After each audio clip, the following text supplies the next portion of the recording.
Hello, everyone. Welcome to the second day of this international webinar on philosophy of language in classical India. We have an important announcement to make. There is a small change in this in today's program. The first talk will be as per the schedule, that is of Professor Elisa Fresky. And the second talk was supposed to be mine, but uh, uh, a severe cyclone is likely to lash Chennai, where Professor Ravi Shastri is there. So, so we, the organizers, have decided to postpone my talk to tomorrow, and Professor Ravi Shastri will deliver his talk today in the second session, that is from 6:30 p.m. IST to 8 p.m. IST. That is 2 p.m.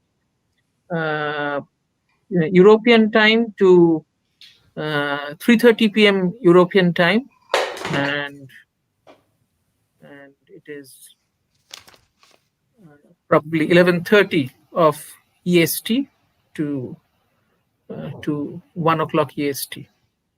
It's sorry, it's 8 a.m. EST to 9:30 a.m. EST.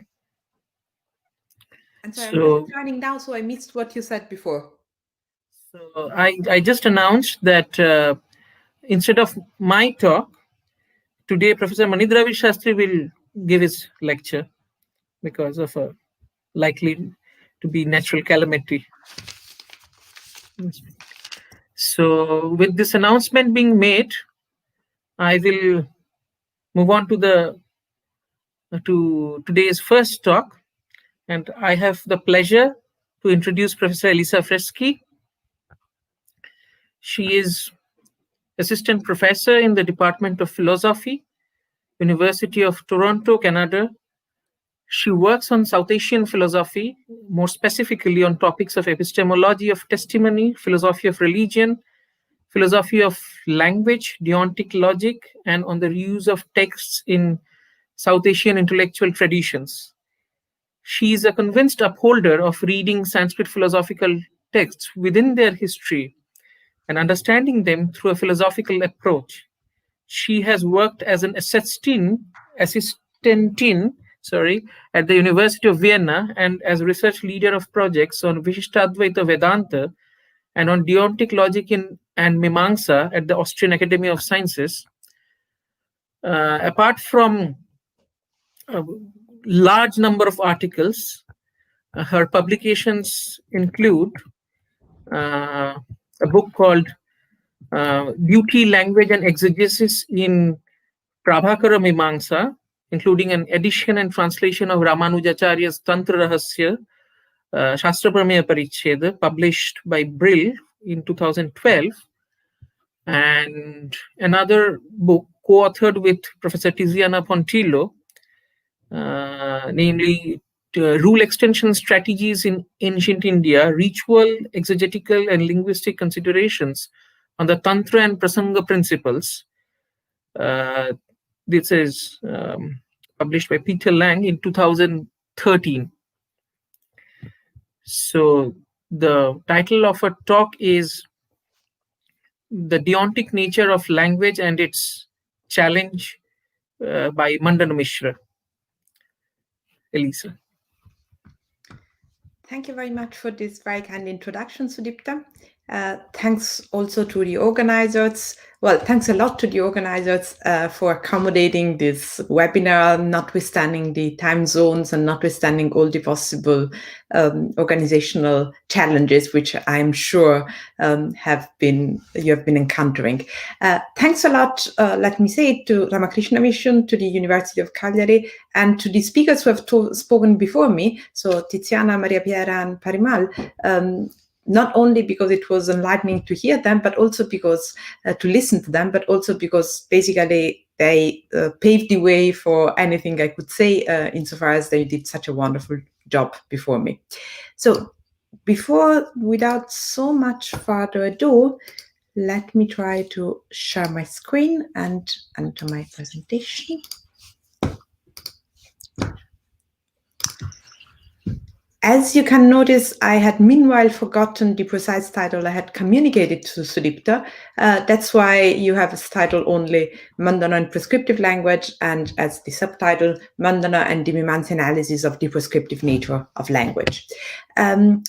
I will try to have at the end a lot of time left for discussions, questions, etc. But just in case that it should not be enough, please feel free to contact me per email or per Twitter. I'll be glad to engage in further conversations. Starting with methodology, basically I agree with whatever Parimal said on the first day. So philology has to go hand in hand with philosophy. That's always the case, but it is perhaps even more so in the case of philosophy of language. It is hard to imagine that you can understand such a complex topic, especially in the case of Sanskrit philosophy of language, which was particularly sophisticated, as we all know, because of the century-long tradition of reflections on grammar, phonetics, and metrics and other linguistical issues. So you cannot understand philosophy of language unless and until you have also the relevant skills as far as both Sanskrit expertise and philosophical awareness of what the kind of problems could be. That's also the reason why I would be glad, and I look forward for the final discussion. There are surely further issues I have overlooked, and you'll be able to enlighten me about them. So my main focus today will be Mandana, who was an 8th century polymath who dealt with different topics, like any polymath.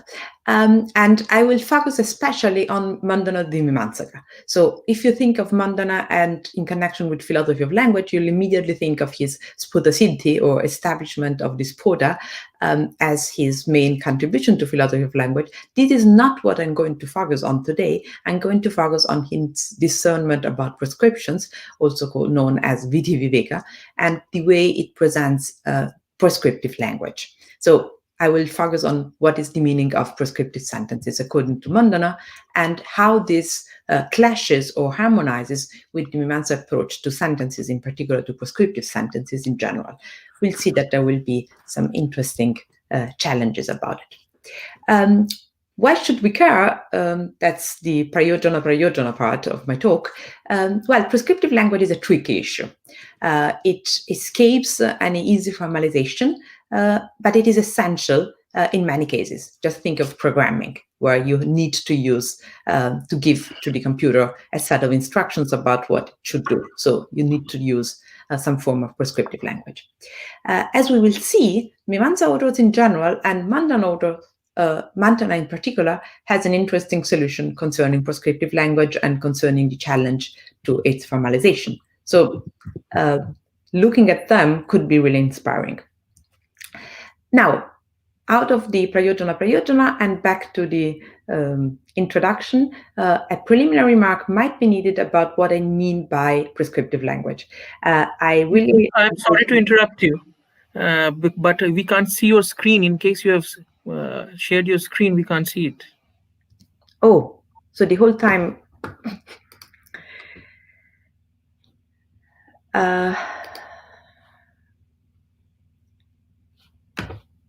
That's really bad. Let me see whether I can adjust it, and I beg your pardon for not having understood that that was an issue before. Thanks for letting me know, of course. Let me see, what could be the issue? Perhaps privacy?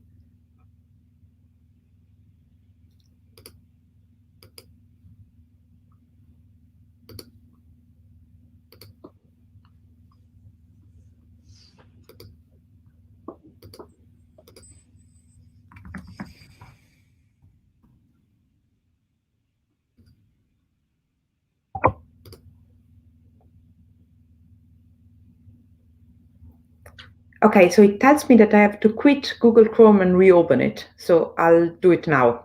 Please bear with me.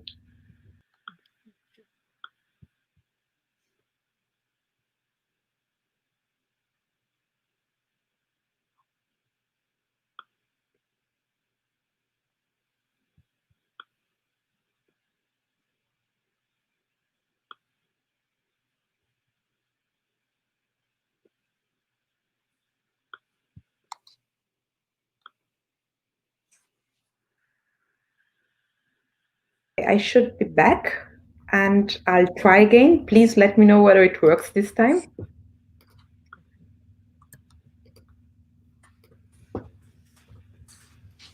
Can you see it? Is this seeable? Not yet. Yes. Yes. Okay, wonderful. I really apologize for what you might have missed so far, but at least it was just theoretical stuff. And it's very good that you now have the screen so that I can refer to the Sanskrit whenever I'm discussing it. So again, allow me to use your time, to a little bit of your time. I mean, Sudipta has organized it so nicely that we are both able to discuss with Sanskrit scholars primarily working on Sanskrit, and scholars primarily working on philosophy. So that's why I allow myself to take a couple minutes of your time to explain what I mean by prescriptive language. So basically, if you know Sanskrit, what I mean is sadhyartaha shabdaha. So words which aim at something to be brought about, something to be done, instead of aiming at something already established. So sentences expressing commands and therefore not having any truth value. Now, if you might think that even commands do have truth value, but I challenge you about it, because usually whenever people say that commands do have truth value, it's because they're thinking of the facts mentioned in a command, not of the command itself. So if I'm telling you, please bring me a glass of water, please bring me that glass of water, you might think that this has a truth value because there is actually a glass of water over there.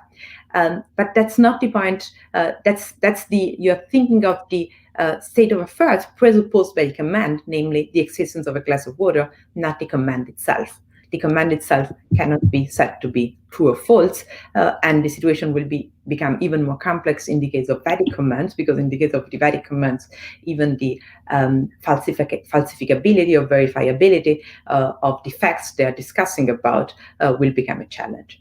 So we'll come back to that if you want in the Q&A. For the moment, just follow me about the fact that commands as such can be fulfilled or unfulfilled, but they're not true or false. This means that prescriptive language is distinguished from descriptive language, which instead describes states or affairs, and like any descriptive language, has truth value.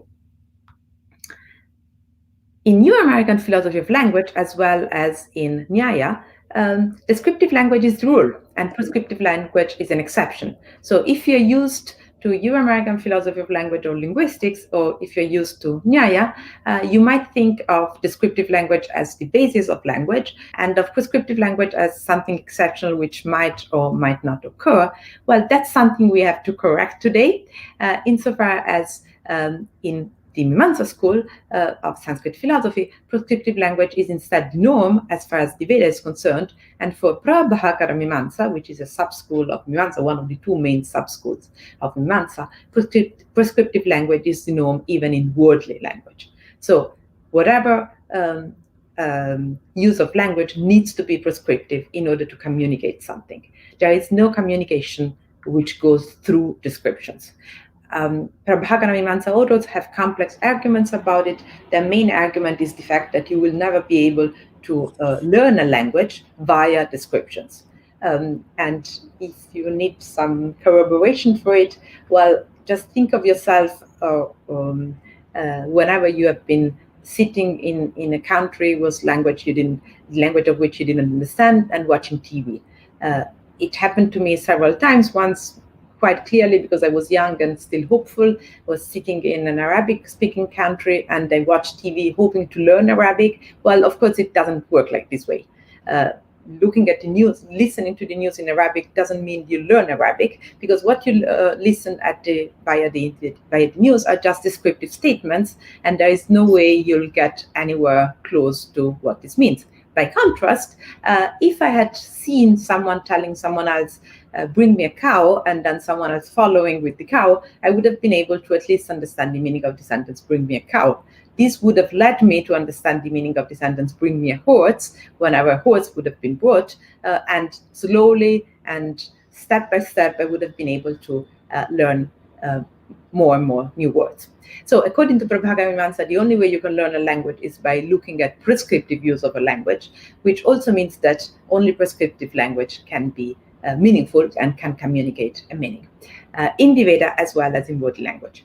Now, I don't need to convince you in full, but that's the point of view we are starting with, and that's why prescriptive language is so important and so central for Mimamsa authors. So this means that whenever we are talking about Mimamsa, any theory of language needs to start with, or at least to be able to account for, prescriptive language. Now, before moving to Mandana's view on prescriptive language, which I will anticipate is going to be disruptive, let me look at the Mimamsa views prior to Mandana's, so that we can better understand how revolutionary Mimamsa approach to the topic, Mandana's approach to the topic has been. And once again, let me remind you of the fact that Euro-American philosophy, Nyaya philosophy will focus on descriptive language, and this might incline us to think that prescriptive language is an exception. That's not the case. So this belief in descriptive language as the norm translates into believing that artha means meaning, and usually if we are within a realist school, such as Nyaya or Mimamsa, it means an external meant entity. Let us look at artha as it is found in the foundational text of the Mimamsa school, namely the Purva Mimamsa Sutra. And of course, we have to focus first on the sort of like paramount linguistic sutra of the Purva Mimamsa Sutra, named Purva Mimamsa Sutra 115. Atpatikastu shabdasya arthena sambandhaha tasya jnanam upadeshaha avyatirekascha nupalabdhe tat pramanam bhadaranayanasya napikshatvat. The whole sutra is really interesting. I'll just translate it quickly, but I will then focus only on its first words. So the connection between language and artha, I'm leaving it untranslated because I'm going to discuss it, is originary. We are going to discuss Atpatika as well.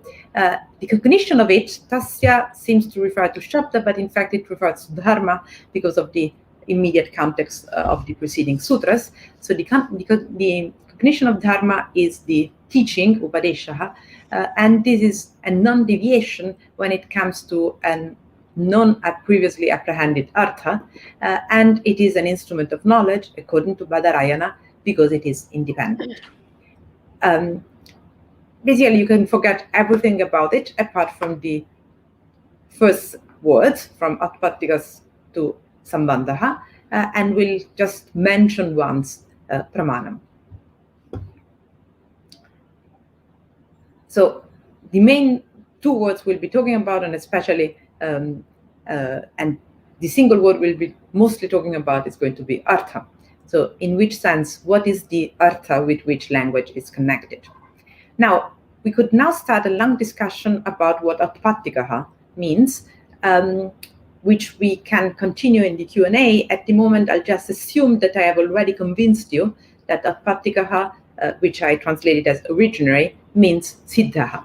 Why so? Because we find more or less the same expression in Katyayana, and as Siana and Maria Piera were mentioning yesterday, Katyayana is more or less a contemporary of Jaimini.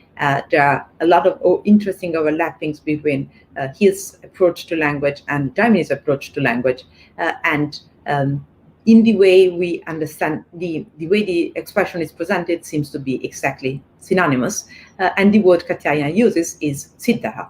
So the point of the connection between language and artha being atpatika is to say that it is not within the sphere of influence of human beings. It is established, it is beyond the sphere of influence, it cannot be altered, it's fixed. Shabara also reinforces it insofar as he says that it is nitya, so again, fixed. So let me imagine that we are already on the same line here. If you have objections, please let me know in the Q&A section. Now, the next word we have to discuss is what Shabda exactly means. And of course, Shabda in Sanskrit generally covers any linguistic expression from phoneme to word or morpheme to sentence. In this specific case, we cannot have Shabda interpreted as meaning phoneme, it wouldn't make sense to say that the phoneme is connected to a meaning. So phonemes just don't have meaning. So the alternatives are to understand shabda as word or shabda as sentence. I will, and of course, this choice between word and sentence depends on how we are understanding artha, because words can have meanings, but only sentences can have purposes. And as we all know, artha is a complex word. It has several meanings. It's a polysemous word, but two of its most relevant meanings are, in fact, meaning, which can go onto the external referent of a word, and purpose or goal. So these would be the two possible candidates for the artha as we find it in Purvamyansa Sutta 115. So it depends on what artha exactly means, and this will condition our understanding of shabda as well. So let us therefore check the immediate surrounding context within Purvamyansa Sutra. For instance, Purvamyansa Sutta 112, because as we were saying, Purvamyansa Sutta 115 has a tasya, which refers back to something which was mentioned in Purvamyansa Sutta 112, namely dharma. And Purvamyansa Sutra 112 says, Chodana lakshanartho dharmaha. So dharma is that artha which is conveyed by Vedic prescriptions. What does artha mean here? Of course, we might be inclined to think that dharma is that thing conveyed by Vedic prescriptions, but please let us remember that we are in the context of a sutra, and sutras have this general rule that they do not add pleonastic redundant words. So if you were to say just dharma is that thing conveyed by Vedic prescriptions, why adding that thing? Couldn't you just have had Chodana lakshano dharma? Dharma is conveyed by Vedic prescriptions. Same with if we understand artha as meaning. In fact, it would be pleonastic to say dharma is that meaning conveyed by Vedic prescriptions. Of course, if it is conveyed by a Vedic prescriptions, it needs to be somehow the meaning of that Vedic prescription. So I am strongly inclined to think that artha needs to mean more than just meaning in this case. And in fact, Shabara, while commenting Purvamyansa Sutra 112, stresses artha and says that it is on purpose there in order to exclude unarthas, namely things which are not arthas, such as malefic sacrifices, such as the Shiena. We all know what the Shiena is, so a malefic sacrifice through which you can kill your enemy. This is not dharma, explains Shabara, and that's why Jaimini has put artha there in order to exclude all these anarthas from the definition of dharma. So this means that artha is a purpose, and not just a generic purpose, because even killing your enemy can be a purpose. It is a purpose which is in line with the overall deontic purpose of the Veda. So it's your purpose as being harmonized with the overall deontic purpose of the Veda. So this brings us in the direction of purpose. And this is confirmed also by other Purvamyansa Sutras. I'm just quoting a few of them, but 121, this is attributed to a Purvapakshin, but this point of the Purvapakshin is not disputed. So although the final conclusion, Anityam, will be disputed, the Kriyartatvat will not be disputed. So Amnayasya Kriyartatvat anarthakyam adadarthanam tasmat anityam uchyade, namely because the Veda, Amnaya, is for the sake of an action. Therefore, whatever has not this purpose, so whatever in the Veda is descriptive, is not promoting an action, is purposeless. Therefore, it is said to be anitya. That's the part which the Siddhantin will attack. It will say that also descriptive language can be subsidiary, and therefore it's also part of the fixed Veda. So please notice, again, we have three occurrences of artha, and it needs to be somehow, it reinforces the fact that the Veda is for the sake of an action. It doesn't describe states of affairs, it promotes actions. Further occurrence just after the one we just mentioned is vada matram hi anarthakam. So the sheer descriptive language, a sheer enunciation of something without promoting any action, would be purposeless. So artha seems to mean purpose. Can we read it in this way also in Purvamimamsa Sutra 115? I think so, and that would be my preliminary translation of it, namely, the connection of language and the purpose it conveys is independent of human beings. So independent of human beings is my translation of Autapattika, Shabda, language, so as to cover a sentence and words, because in this case it needs to be in, since we want to connect it with a purpose, it needs to be a sentence, but the commentators speak also about padas, so words, and artha I would understand as purpose. If you have objections, I'm glad to hear them. Let us save them for the Q&A section. And let me go further, namely, at this point, you might remember that Purvamimamsa Sutra 115 also mentions tat pramanam, and you might wonder, how can something be a pramana, given that it is a purpose and not a meaning? This, given the fact that you might think that a pramana needs to conduce to truth-valued cognitions. Well, the point is that pramanya is farther than just truth value. So being a pramana doesn't mean being true, it means being able to convey knowledge. And the kind of knowledge that the Veda conveys is deontic, it is not epistemic. So out of the Veda, you'll know what you have to do, you will not know new information about the world. Even if the Veda were to tell you everything about how, I don't know, stars are originated and why there is dark matter and why the universe is more luminous than it should be, that would not be valuable knowledge, because the Veda is only a deontic authority, not an epistemic authority, according to Mimamsakas. Okay, so this being said, I need a furthermore slide of introduction, which needs to introduce this distinction between the Laukika words and Vaidika words. And as most of us will know anyway, flexibility prevails in the case of Laukika, of worldly expressions, in order to distinguish the Mimamsa position from this Bodhavada position, in which sentences are the basic units, and therefore one has to learn language sentence by sentence.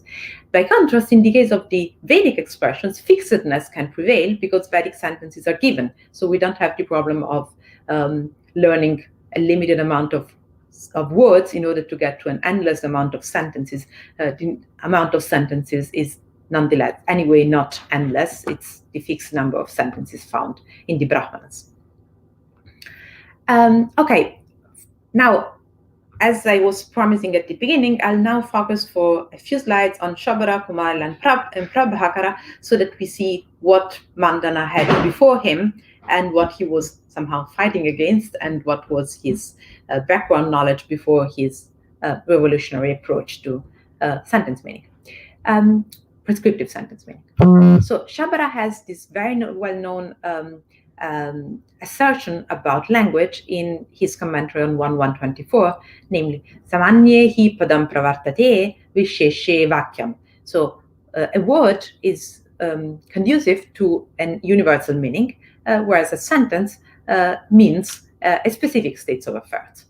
Now, this seems to suggest, contrary to what I've been saying so far, a referential approach to language. So when you speak about padam referring to a samanya, this seems to be a universal out there, and we discussed with Parimal on the first day about the non-existence of universals, but of course Mimamsakas are convinced that universals exist. In fact, they're even convinced that you can encounter them, that they are perceptible. Whereas sentences refer to specific states of affairs, such as a specific white cow. Is this compatible with artha as purpose? Shabara, unfortunately, doesn't explicitly address the topic. He doesn't explain us how he thinks language works and whether it refers to a deontic or an epistemic meaning, and he doesn't even harmonize these two approaches. I mean, he has all this discussion about artha in 1.1.5, artha as opposed to anartha, and he doesn't then go back to it and try to fix it when he goes back to the meaning of words and sentences. The fact that he doesn't explicitly say it might suggest that he doesn't feel it as a problem. He might seem to consider the two meanings of artha as just coexisting and as not mutually contradictory. And in fact, there's a wonderful article by Kei Kataoka, unfortunately in Japanese, where he mentions a lot of cases in which Shabara casually, just in passing, without explicitly discussing it, paraphrases prescriptive sentences such as Svargakamo Yajeta, so the one who's desirous of heaven should sacrifice, with non-prescriptive sentences such as out of yaga, out of sacrifice, heaven arises. So the one who's desirous of heaven should sacrifice is paraphrased without even a strong theory about it, as if it were out of sacrifice, heaven arises. This seems to be an important reduction, but Shabara doesn't discuss it. He doesn't explain his rationale for doing it. Please keep this point in mind. That's something we'll be going back to. Now, even shorter I'll be while discussing Kumarila, who has, of course, the background of Shabara, Samanya Hipadam Pravartade, Visheshe Vakyam, and he adds to that his theory of Bhavana as Bakyata. So according to Kumarila, the meaning of a sentence is Bhavana, which we can translate in various ways. It can be said to be a force or an actualization. The point is that it is an activity conducive to a goal. Hence the later label of it as Artha Bhavana, so leading to an activity leading to a goal. This means that Artha, in Artha Bhavana, is now the goal of the action. Kumarila distinguishes the Bhavana as the goal of the action and the prescriptions, which is called Shabda Bhavana, namely linguistic Bhavana, which has as its meaning a Bhavana, which has as its meaning a goal, namely the Artha. So a Shabda Bhavana denotes an Artha Bhavana, which leads to a desirable goal. According to Kumarila, vague sentences are prescriptive, they are Satyartha, whereas wordly sentences are descriptive, they are Siddhartha. One more slide for Prabhakara, who is even more extreme, insofar as for him, the meaning of sentence is a karyam, a thing to be done. And let me remind you of the fact that this is true according to Prabhakara, not only in the Veda, but even in worldly language, for the reasons we were mentioning before while discussing about me watching news in Arabic.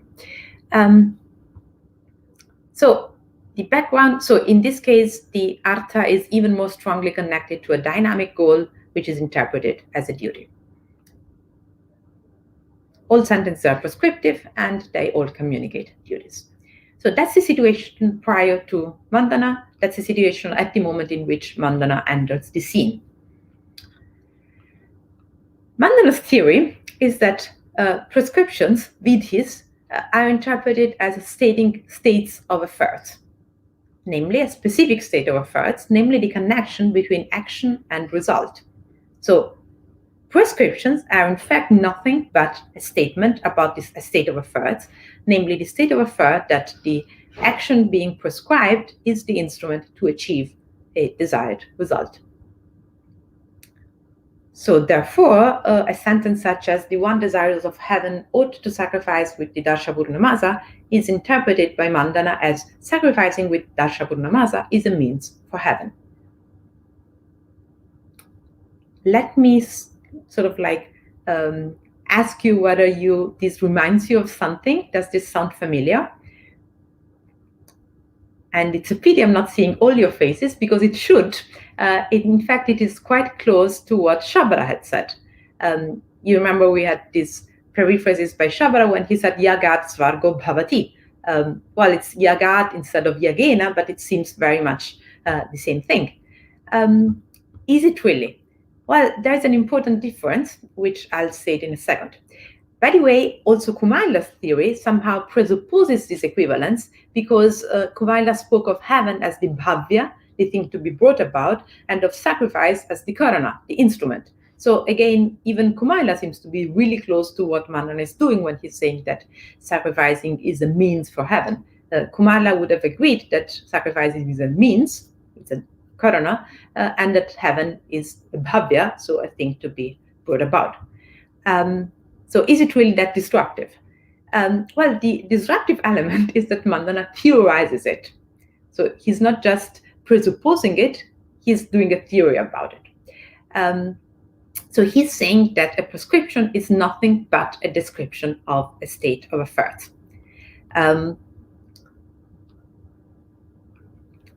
It is a description of a state of affairs which links an action to a desired result, as one being the instrument to the other. That's why Mandana can say that a vidhi, a prescription, is nothing but a statement that an action is the means to a desired result. In Sanskrit, it is called ishta sadhanata.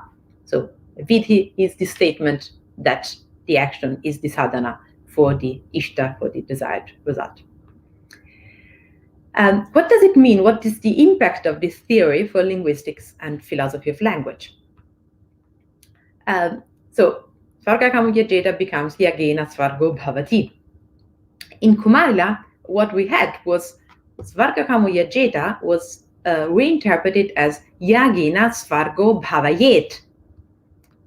So please notice the deontic element was preserved. So the Svarga becomes Svarga. The verbal root becomes the instrument, just like in Mandana, and the ending, which has all the deontic power, the ling ending, becomes bhavayet in Kumarila's periphrasis. By contrast, in Mandana's periphrasis, and by the way, that's what Kumarila calls Shabda Bhavana. By contrast, in Mandana's periphrasis, Svarga remains the object to be brought about, the verbal root remains the instrument, but the ling ending is translated into just bhavati. So no deontic element left. It is just plain and simply a translation of a prescriptive sentence into a descriptive one. That's going way beyond what Kumarila had done. So Kumarila retained the prescriptive nature of the injunctions, whereas Mandana reduces it to just a descriptive statement. The other thing which is needs to be clarified here is that Mandana is not just saying that the first one, Svarga Kamuya Jeda, presupposes the second one, which is something Kumarila would have agreed about. He's also not just saying that the latter is ontologically the case, which is something all Mimamsa authors would have agreed about. So all Mimamsa authors would have said that, yes, of course, by sacrificing, you'll achieve heaven. And in this sense, sacrifice is the instrument to get to heaven. That's not controversial. That's completely fine. The point is just saying that the two are, linguistically speaking, synonymous. That's a different thing. So he's just saying that the first sentence is a complete synonymous of the second sentence. That's the thing which is somehow troubling and new, and which will not be accepted by the Bharata school, by the school of Kumarila, not to speak about the school of Prabhakara. So for Mandana, prescriptions just mean that the prescribed action is a means to accomplish a desired result. And let us look at a couple of sentences by Mandana to have it even clearer. In his commentary to verse 2.2 of the Vidhi Viveka, the Vidhi Viveka is a complex text, and it's basically based on verses and auto-commentary thereon. And it is organized into a Mahapurva Paksha and a Mahasiddhanta. So verse 2.2 is the second verse of the Siddhanta. So it's the second verse of the part in which Mandana is expressing his own view. And here he says, Purusharthasyopayam avagamayan shabdaha uktaha. We can go into the details of the rest, but that's the main part, namely an expression is mentioned insofar as it causes one to understand the instrument for what is a human aim. So an expression causes you to understand the upaya for the instrument for your desired aim, which means not that this is a background assumption, a situation which needs to be ontologically the case, etc., etc. That's just the meaning of a prescriptive expression, which leads us to the fact that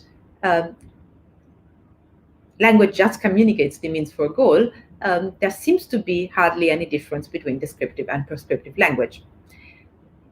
So that that the connection between the sacrifice and heaven is not something we infer based on Vedic prescription. It's something that the Vedic prescriptions directly tell us, according to Mandana's interpretation. So Vedic prescriptions do not tell us anything about what we should do. They rather inform us about this existing relationship between sacrifice and the aims we might want to realize. So even prescriptive language conveys state of affairs as its meaning, namely the fact that the enjoined action is the means to a desired end. So Mandana is not interpreting Vedic language. He's saying that this is how language works, even in the Veda, even in the case of prescriptive language. It's just informative. How comes that we do undertake actions after having heard prescriptive language? So if I'm asking you, please bring me that glass of water, unless you are far away and only connected via Zoom or via StreamYard, you'll probably bring me that glass of water. Well, the fact that it works is not due to the fact that there is an injunctive power in language. Rather, it is based on the fact that listeners, who are rational agents, undertake the corresponding activity once the language has communicated to them that that activity is conducive to a desired end. So the Veda informs you, and you as a rational agent will do the corresponding thing because you are a rational human being. So basically, sequence is something like, out of language we get to a meaning, and out of this, then sequentially we have the cognition of that meaning, and out of this cognition we decide to undertake an activity. This sequence might seem really easy, but in fact, let me unpack it a little bit, because there's a little bit more that is unspoken in it. So first of all, it means that one doesn't need any separate injunctive function, since actions are promoted by knowing about their being means to goals. And this is something that Manindra Shastriji's talk will highlight. I had written tomorrow. In fact, it's going to be today. So that's even better, because he'll be focusing on what is the injunctive function, on the identification of the injunctive function and how should it be understood. Is it a vyapara or whatever else? Well, if you follow Mandana, you just don't need to care at all, because there is no injunctive function in prescriptive language. Prescriptive language is just a case of plain information, and you as a rational agent will undertake the corresponding action. So prescriptive language is just tantamount to descriptive language. There is, however, one small difference between the two, namely, in the case of descriptive language, this last stage, namely pravritti, is not necessarily there. So in the case of prescriptive language, Shabda leads to Artha, and Artha leads to Artha Jnana, and you might or might not undertake an activity according to what you decide. This might lead us to think that, well, in the case of prescriptive language, there is a difference between prescriptive language and descriptive language, insofar as the link to pravritti, to the undertaking of the activity, is sure in the case of prescriptive language and only possible in the case of descriptive language. Let me come once again to that. So could we say that prescriptive language is a subset of descriptive language, insofar as it is that subset of descriptive language that culminates in an action, whereas descriptive language could just stop at arthajnana, at the cognition of the meaning?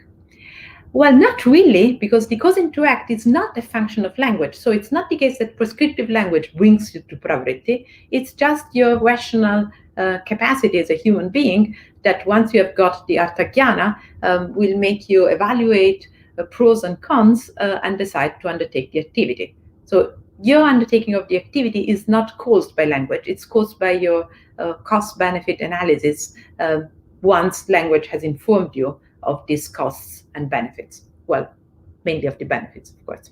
But if we were talking about a prohibition, then it would be mainly the costs. The other conclusion of this periphrasis by Mandana is that knowledge can promote action, or so it seems. That's, by the way, the solution that later Vishishtadvaita Vedanta authors like Ramanuja will implement in order to justify a uniform approach to Vedic language. So they will say that Vedic language always works in the same way. They do not want to go for a Shankara solution that the Brahmanas work differently as the Upanishads. So it needs to work in the same way. It is always descriptive, but they can explain why the descriptive language of the Veda can promote action insofar as knowledge can indeed promote action. I am yet to find an explicit link between Ramanuja and Vandana, but this seems very much to be sort of like a farther stretch of Vandana's theory as reused by Ramanuja. So it works nicely in Vishishtadvaita Vedanta. Can it work also in Advaita Vedanta? Well, seemingly not, because knowledge should not promote action. In fact, knowledge is just tantamount to Atman, and it should be completely inert. That's why once we have achieved knowledge, we are immediately liberated without us having to undertake any action towards mukti. Yet, Mandana was an Advaita Vedantin. Well, in fact, it's not just that he was one, he's the proeminent Advaita Vedantin, at his time, way more important than Shankara. So how can we sort of solve this problem? This brings us back to Mandana's reasons for his theory. So in the next slides, I'll pause a little bit on why Mandana might have been inclined to devise all this theory we have been discussing so far, namely seeing prescriptive language as descriptive language. Is it the case that he did it for Advaita Vedantic reasons?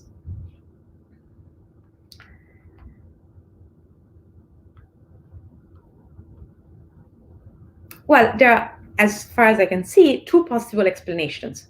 It could be that Mandana had in mind the fact that the Veda conveys the Siddha Artha, namely it conveys the nature of the Brahman, and therefore he argued in favor of the reduction of all prescriptive language to descriptive language, because he knew that he needed to have that single case of descriptive language assured, namely he needed to have the Veda to be able to convey a Siddha Artha in the case of the Brahman.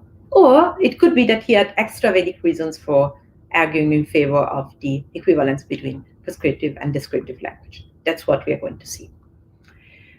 So I'll call this first alternative, that Mandana devised the whole theory in order to justify the fact that the Veda conveys a Siddha Artha, namely the Brahman, the Vedantic hypothesis. So it could be that Mandana devised the whole theory because otherwise the nature of the Brahman could not be described in the Vedas. So basically, if we follow the Prabhakara account, then there is no way we can justify the fact that there are Upanishadic statements describing the Brahman just because language doesn't work this way, and especially Vedic language. In fact, it's not just according to Prabhakara, it's also according to Kumaila, because as we have seen, even for Kumaila, all Vedic language is prescriptive. Well, of course, we might wonder, couldn't it be the case that the Brahman is prescribed? After all, we could get there as even via Prabhakara or via Kumarila, if only the Upanishadic sentences could prescribe us something about the Brahman. In the Vidiviveka, so this discernment about prescriptions, Mandana discusses at length how the Upanishads cannot be read as conveying an injunction. So it cannot be that we can read them as an instance of prescriptive language. Well, if there were an instance of prescriptive language, what would they prescribe? They cannot prescribe the direct perception of the Atman Brahman, because this is a result, and results cannot be enjoined. This is a basic assumption of the Mimamsa school. Results are something you covet on your own. It's not the case that a prescription can tell you that you need to covet that result. So a prescription can tell you how to get that nice ice cream you want, but it cannot tell you that you need to want that ice cream. So results need to come with you. They cannot be prescribed. So it's impossible that the Upanishads can be understood as prescriptive text insofar as they prescribe the direct experience of the Atman. That's not going to work. For the same reasons, they cannot prescribe liberation, because again, liberation is a result, and it cannot be prescribed. It needs to be there with you. They cannot as well prescribe the cognition of the Atman Brahman, which is instead caused by descriptive Upanishadic statements and not by injunctions.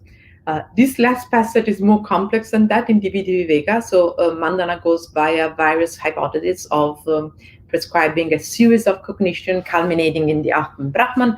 I'm simplifying it here, but the main structure should be clear enough. Of course, this point, namely that the cognition of the Atman Brahman is caused by descriptive Upanishadic statements and not by injunctions, could be attacked by Prabhakaras, claiming that language is always prescriptive and that therefore there are no descriptive Upanishadic statements. So Prabhakaras could challenge the idea that the Atman or Brahman is known via descriptive Upanishadic statements by just attacking the basic presupposition of this idea, namely that there are descriptive Upanishadic statements. So, as we know, the Prabhakara hypothesis is that descriptive language is impossible, language is always prescriptive. So basically, the Prabhakara point of view is diametrically opposed to Mandana's. As we've seen, according to Mandana, it's exactly the opposite. Prescriptive language is impossible because language is always descriptive. And in fact, as we will see, Mandana develops his theory against the Prabhakara one. So it's quite clear that Mandana has a specific opponent in mind, namely exactly a Prabhakara opponent, way more than a Bhatta opponent.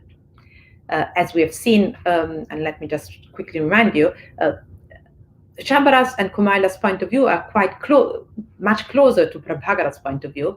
The only further step Mandana is doing is saying that the two things are not just presupposed or inferable out of language, but are directly communicated by language.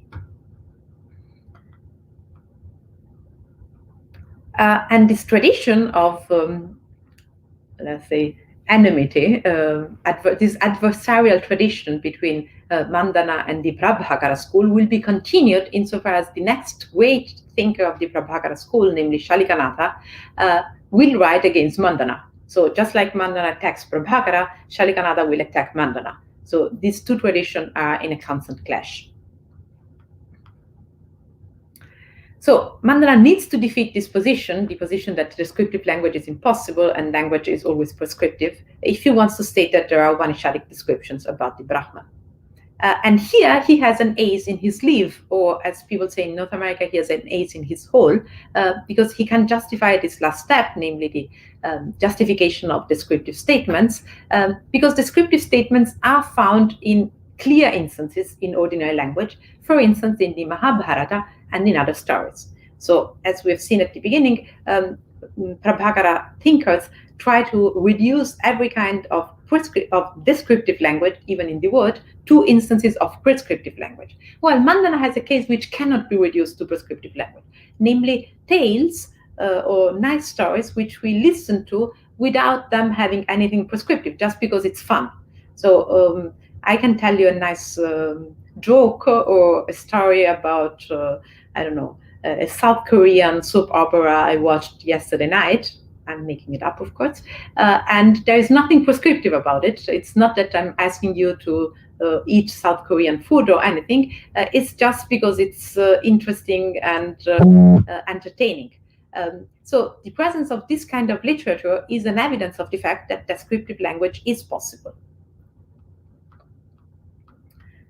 Of course, here we can imagine a Prabhakara reply, which we don't find in the Vidhi Viveka, saying, well, at the minimum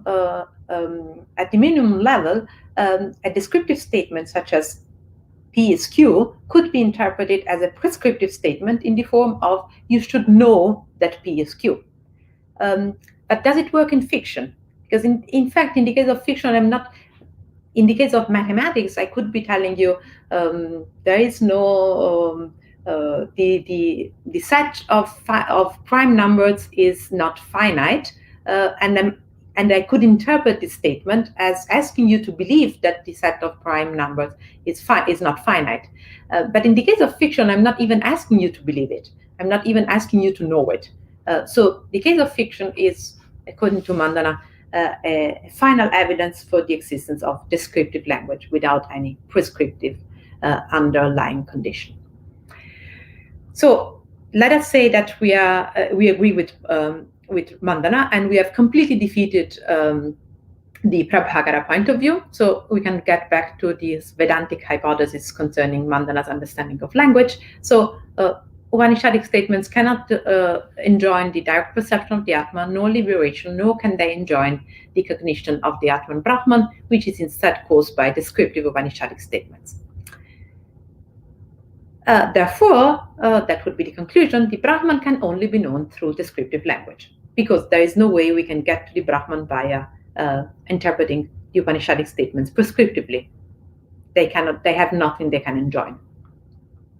Now, does this make sense?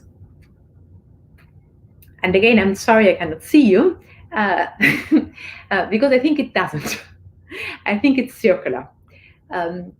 Why so? Because basically we have, as the reason for the fact that the Brahman can only be known through descriptive language, the fact that cognition of the Atman Brahman is caused by Upanishadic descriptions. Well, come on, of course you end up saying that Brahman can only be known through descriptive language. That was part of your set of presuppositions. We cannot know independently that the cognition of Brahman is based on descriptions unless we already assume it as part of the premises. So this all makes me think that this interpretation of Mandana as being an upholder, as being triggered in his theory primarily by Vedantic concerns is wrong. So if we think that Mandana is working, has devised this complex theory in order to justify an Advaita Vedanta point of view, well, he's done a poor job. And since Mandana is such a powerful thinker, I don't think he did a poor job. I think that was not his main rationale, his main motive for undertaking this whole enterprise. So let me go back to the other hypothesis, namely that he did it not because of Advaita Vedanta concerns, but because of extra Vedic reasons, or extra Vedantic reasons. So I would think that Mandana's view of language is part of his overall theory of human action as rational behavior. The possibility of Upanishadic descriptions of the Brahman is only a further consequence of this theory. So basically, I would say that the main focus is not on the possibility of Brahman as being conveyed by Upanishadic descriptions, but rather on human action as rational behavior, which leads as one of its consequences to Brahman being possibly described by Upanishadic statements, but that's not the main concern. So summing up, human beings act because of reasons and obtain these reasons out of cognitions. And these cognitions have truth value. Hence, descriptive language must be possible against the Prabhakaras. Hence, prescriptive language is not a separate type of language, it is just descriptive language.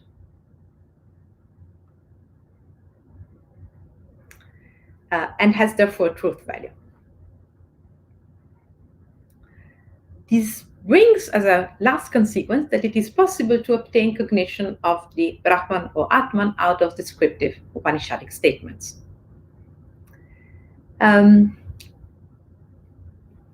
Till this point, we only come to the point that it is possible to obtain cognitions of Brahman, Atman out of descriptive Upanishadic statements. The next step is that it needs to be the case because it is impossible to interpret these Upanishadic statements as prescriptive.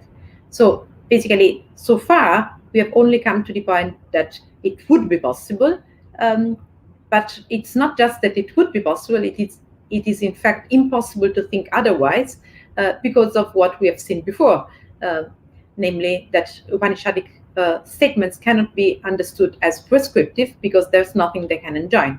And I think that now it's no longer circular because we have an independent way of establishing the possibility of descriptive language. So cognition of Brahman or Atman is obtained out of descriptive Upanishadic statements. And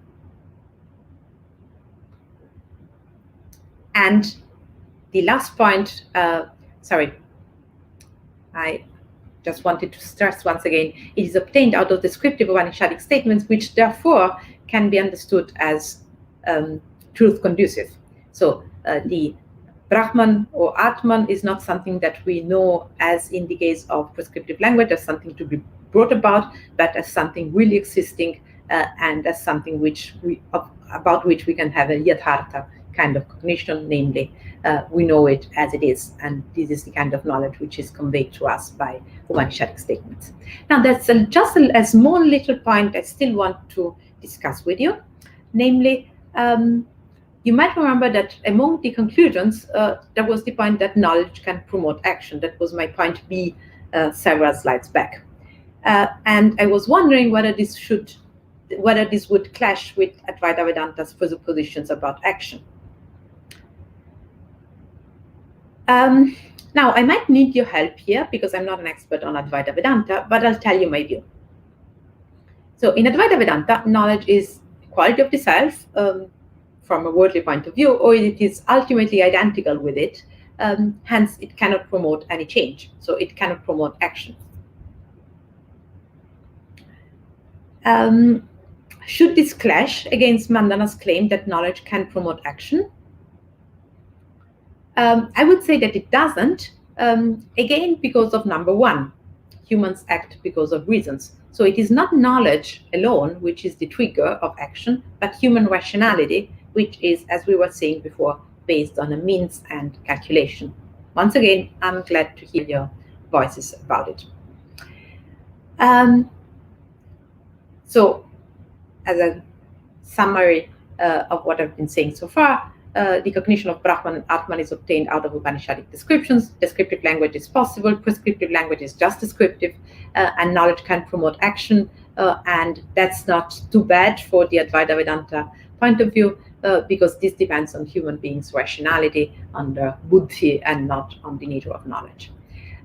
Concerning what we started with, namely the connection between language and meaning, we have seen that for Shabara, Artha seems to be more on the side of meanings and reference, but he doesn't explicitly discuss the distinction between that and Artha as goal purpose, which he addresses in his commentary of 112. For Kumarila, the connection is more with meanings understood as goals, insofar as Bhavana is goal conducive. For Prabhakara, that's clearly language which is connected to a duty. For Mandana, language leads you to desired goals, and prescriptions are just descriptions of states of affairs, describing, in fact, this relationship between a goal and the means leading to that. So that's just my summary scheme of what the Padartha, meaning of a word, is, Bakyata is, and whether there is a further level, and which I am highlighting in the case of Mandana because of the absolute identity of prescriptions and statements that the prescribed action is the instrument for a desired end. So that would be my linguistic summary, and that is my somehow theoretical summary. Thanks a lot for listening. Thanks for listening even by webinar. We all know how sort of like exhausting it is, excruciating it is to listen to words coming in the void without any human interaction. So I really appreciate it.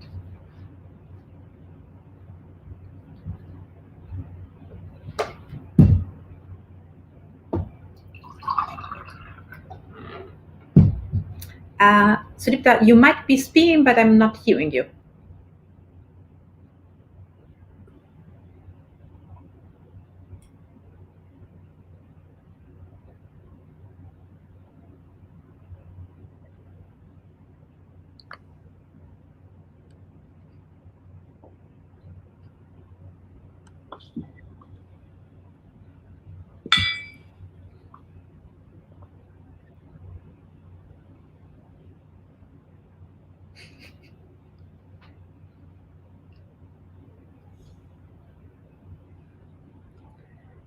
Well, I think we are all used to that. I've been teaching online the whole semester, and there have always been problems. You want to try again?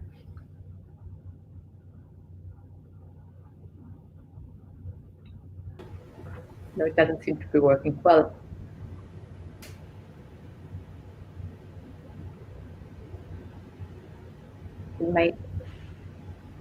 second to last unit, that was even worse because I was able to speak and students could hear me, but I couldn't hear them. And they could hear each other. So whenever one was asking a question, they could hear it, but they could not hear the question. And I had to restart the whole system, etc., etc. So I think in 2021 we'll all have plenty of fun stories about how it was that we could survive teaching online and what fun things happened. In the meanwhile, I have a couple of questions. If I can start with my questions, I try. The first, yes. Maybe I can quickly present a summary of Elisa's talk in Sanskrit, and then we can move on to the questions. So this Sanskrit summary is based on the English summary that Elisa provided me. So it goes like this. Tastavad vedartho mandana mishra radhante. Mandana mate tu vede vidivakyam ishta sadhanatam bodhayati. Tatah सिद्ध वाक्यार्थवाद साध्य वाक्यार्थवादयोर न कश्चिद विरोधः तेन सिद्धार्थवचनं खलु विधिवाक्यं यागः फलसाधनम् इतिवत् परन्तु इष्टसाधनता प्रवर्तिका अपि अतः सा इष्टसाधनता न केवलं सिद्धार्थं गमयति अपि तु इष्टसाधनता वचनम् एव प्रवृत्तिम् उत्पादयति अट्टप्रभाकर मतयोः सिद्धार्थानि वेदवाक्यानि अर्थवादत्वेन व्याख्यातव्यानि किन्तु मंडनमते तादृशेषु वेदवाक्येषु कानिचिद् वाक्यानि यथा उपनिषत्स्थानि सिद्धार्थप्रकाशकत्वेनैव प्रमाणानि परिगणनार्हाणि वेदवाक्यानि प्रवृत्तिपराणि इति सर्वे अपि पूर्वमीमांसकाः मन्यन्ते तथापि तेषु मंडनाचार्याः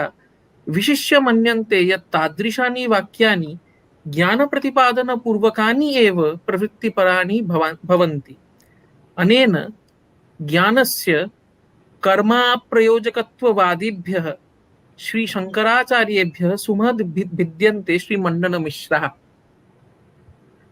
So this is in short the Sanskrit summary of Elisa's talk. And then now it's time for questions. Please.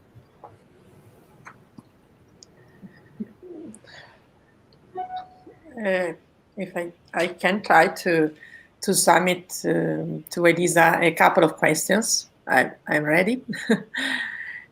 So the first question is, I cannot understand how we can say that the Brahman can be known with the help of the Upanishad or can be known out of the Upanishadic descriptive statements, because every sentence in the Upanishad, every sentence about Brahman can exclusively be apophatic or metaphoric. So descriptive language, I don't know if this is a good definition for an Upanishadic sentence on the Brahman, of course. And in fact, the problem of nominal sentences, about which yesterday we insisted during our presentation, was grounded on the problem of the Upanishadic sentences about equivalences around the definition of the Brahman. So I have to understand why I can say that these sentences on the Brahman can be defined as descriptive. Second question, as far as the definition of artha as purpose. So you explained us how important it is to translate artha as purpose in some specific sources, and you showed us some occurrences which led you to such an interpretation. I wonder if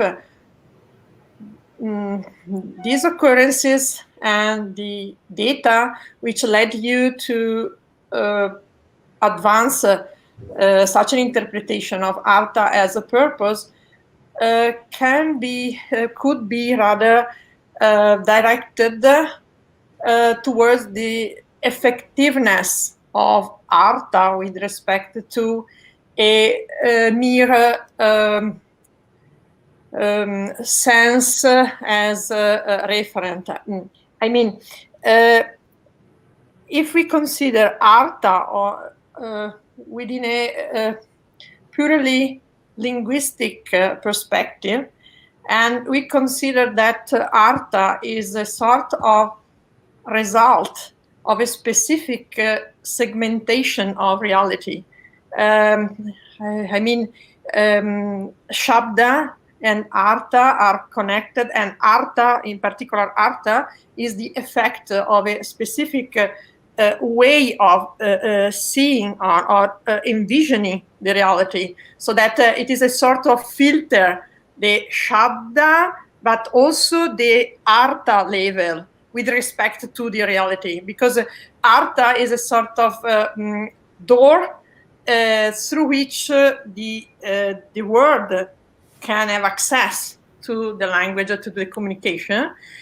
I can understand that, I could understand it is a proposal, that artha is the meaning when it is effective with respect to action and the interaction with the world, the everyday affairs and so on. Because my question starts from an observation. So I ask if artha can be not purpose but meaning, in the sense of the meaning when it is effective with respect to the action, because there is another technical term which is often used in Panini's grammar, in linguistic sources, which is adhikarana.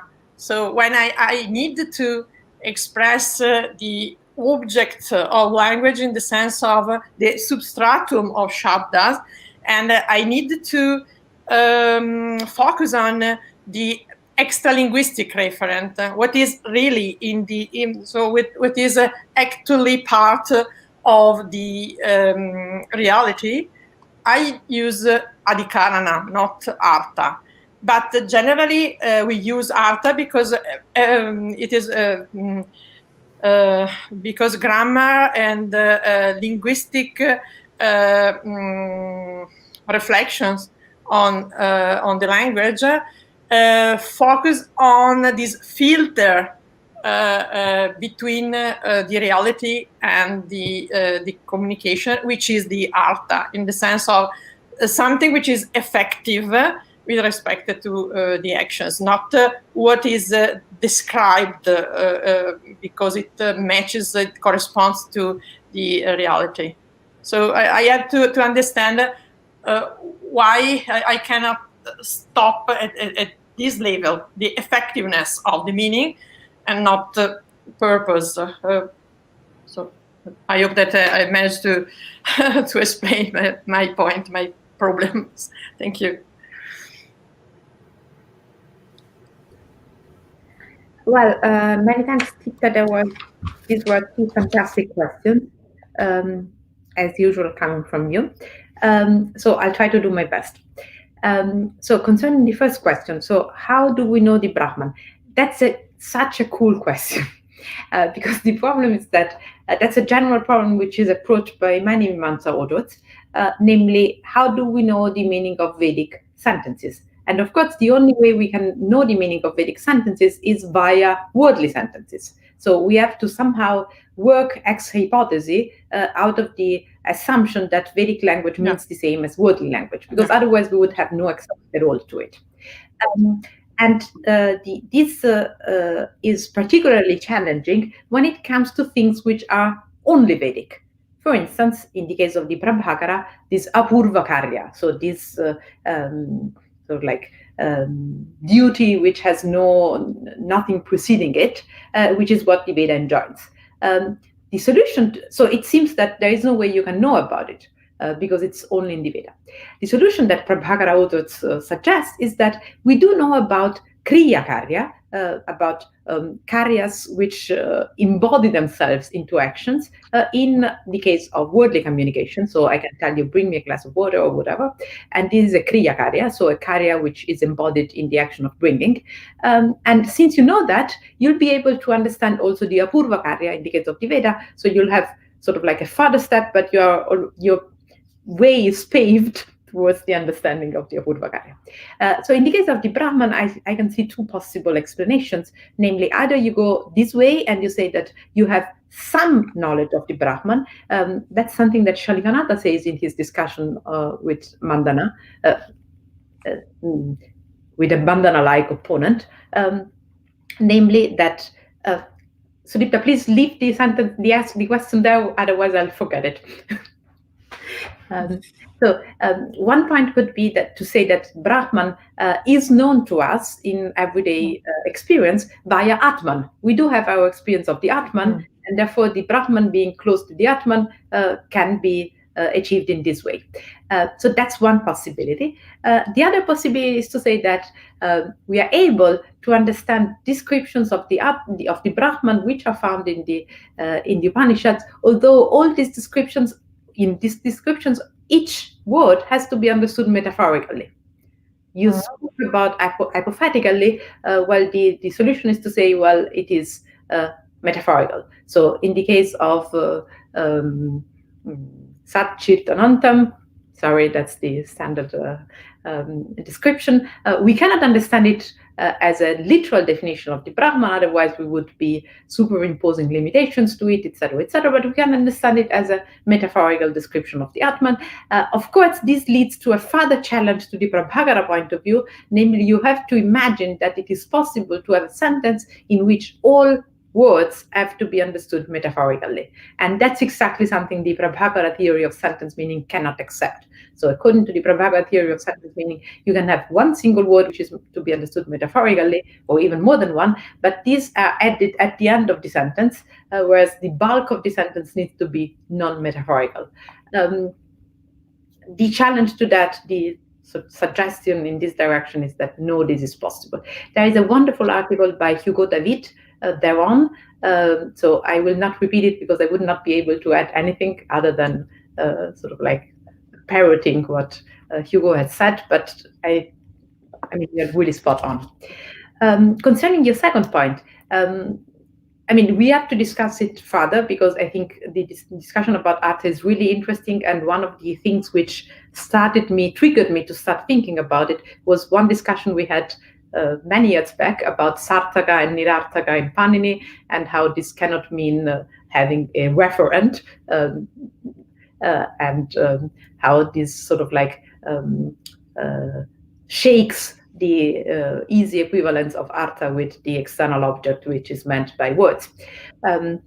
So I think you are, I mean, I basically agree with you with the idea of artha as a meaning insofar as it is effective with regard to the action. I think that's sort of like a common point which could explain then the bifurcation in the direction of the Bakyata as well as in the direction of Prayojana, so to say.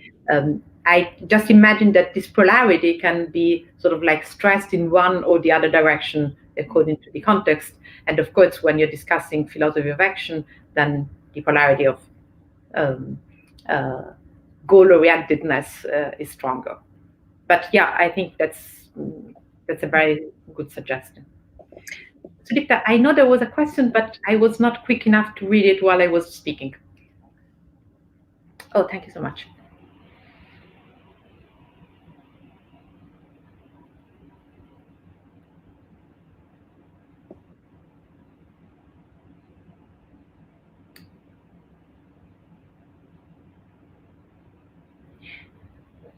I mean, that's of course that's generally a very good point. Namely, it's not the case that artha needs to mean exactly the same thing whenever we encounter it. We know that artham at the end of a compound just means for the sake of, and that's so stereotype that we don't need to imagine that in this case it's the definition of artha needs to be exactly the same. I'm not completely convinced that we can do the same in the and of course, your examples with Shabda are actually to the point. So, Shrutragraho Gunaha Shabdaha is just about Shabdaha as sound, whereas Aptavakyam Shabdaha is about linguistic communication, in that specific case, testimony. So, I completely agree with you. We could have, if we were to write a dictionary, we would say that this is meaning one and the other one is meaning two. They just have nothing to share, and there is no point in trying to translate them in the same way.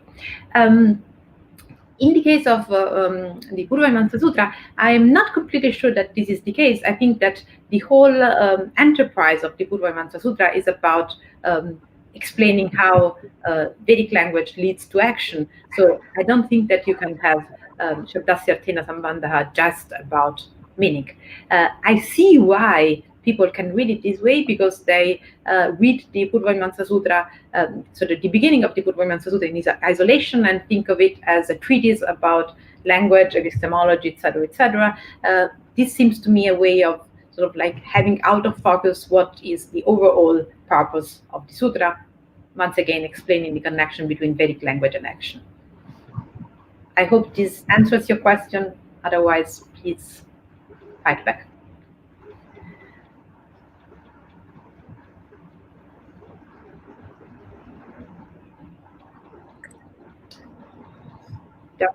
Just a minute. So this is a lengthy question, so it has to be presented in parts. I think the last part of this question has been presented. Shurajitda, please present the first part. In the meantime, my namaskaras to Shastriji. He has arrived. Pranamaha, Acharya Charana.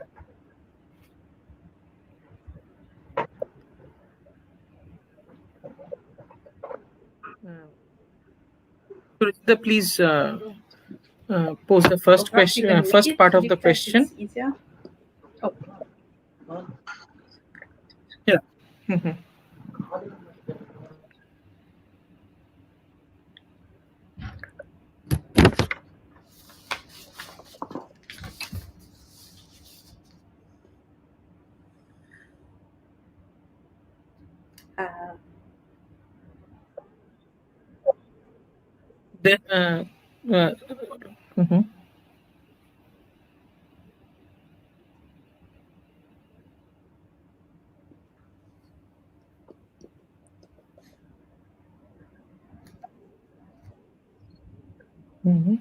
Next.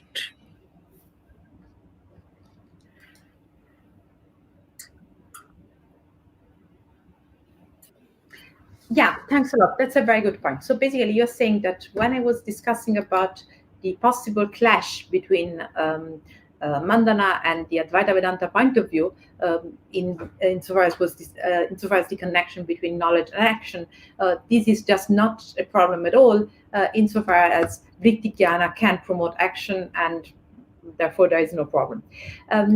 I tend to agree with you. My problem was not about the fact that in the word knowledge does promote action. That's fine. My problem was about the general assumption that knowledge can promote action, which seemed to me to be more problematic.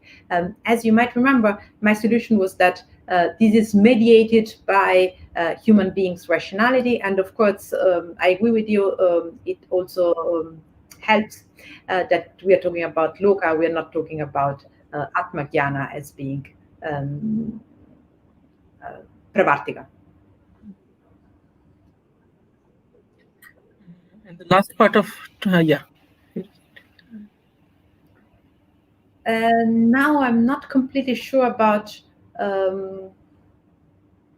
what you mean here, insofar as I'm not sure about the connection of this part of the question to the previous part. I'm sure you're not saying that that Atma-jnana leads to the decision to remain indifferent and not to act. Isn't it? In the word, yes, of course. I mean, we all know that there could be something dveshya or ishta, or it could just be indifferent. In which case, you could have your viveka leading you to decision not to undertake any action. But I might be missing the connection to the previous part.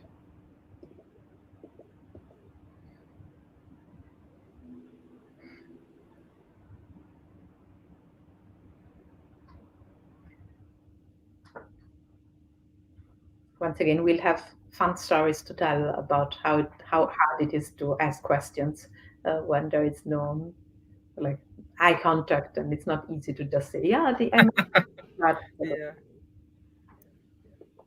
But Sudipta, thanks very much for being able to master it, notwithstanding the technical This challenge. talk of yours provided a lot of food for thought, and I'm sure that many people would like to interact with you further on this issue, because it is a very interesting topic in general, and Mandana is a very interesting philosopher in particular, as we have that experience.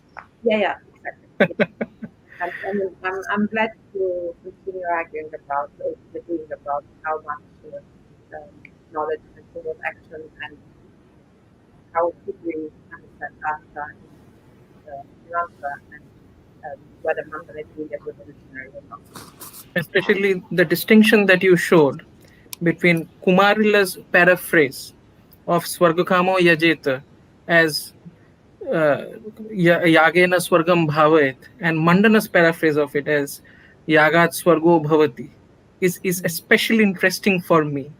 The reasons you know very well. Yeah. I would also add that once again, I think many. Oh, sorry. We'll discuss it further.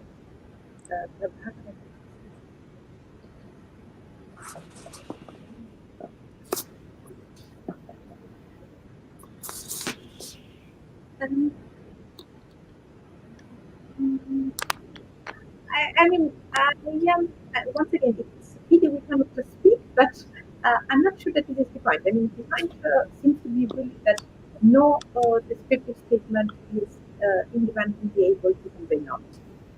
As I said, you come to this conclusion out of the fact that there is no way you can have language acquisition, so good quantity, with regard to descriptive statements. You listen to the news in Arabic, you'll never learn Arabic. By contrast, you look to people bringing cows and discussing it, and you understand step by step the meaning of single words in a descriptive environment. So basically, you'll never master descriptive language. You never become skilled enough to get to the meaning of descriptive use of language. And prescriptive and the prescriptive understanding means that whenever there is a descriptive statement, it should rather be understood as shesha of a prescriptive one. So pet examples are stuff like if I'm telling you, well, tomorrow is Wednesday, I'm possibly not just telling you that tomorrow is Wednesday, I'm also reminding you of the fact that tomorrow it's due date for your essay or whatever else, and or you need to accompany the children to the swimming pool or whatever else. So I'm not just communicating with something, I'm telling you something you have to be doing. And in fact, that's the way most of our descriptive instances of language work. So in most cases, we do state something in order to achieve something to that. And it's not by mistake that Mandana doesn't challenge that. He doesn't even try to challenge that. He uses a completely different example, namely that of fiction, which is a way more different case of to be addressed. I'm afraid that I do not have further time, so I don't want to take further time. But once again, if you have further questions, I'm really glad to hear them. To hear them. Thank you so much, Elisa. Thank you. Yeah, I think that's very nice, Flynn. Shabda and Artha as such. It works nicely in many cases. I don't think so. Basically, if you were to look at the, I'm sorry, I'll just say this one sentence. I don't think it works within Mimamsa. It's you sort of you're missing part of the picture if you're just thinking of that.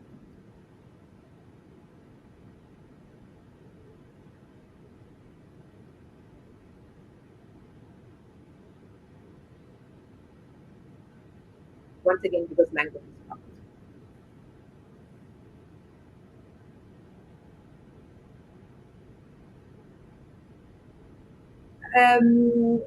Well, I mean, Mandan on the one hand and Prabhavan on the other have a strong opinion about it. They don't think that context decides whether it's descriptive or prescriptive. They think that each kind of language is, on the one hand, prescriptive if you are Prabhavan, or descriptive if you are Mandana.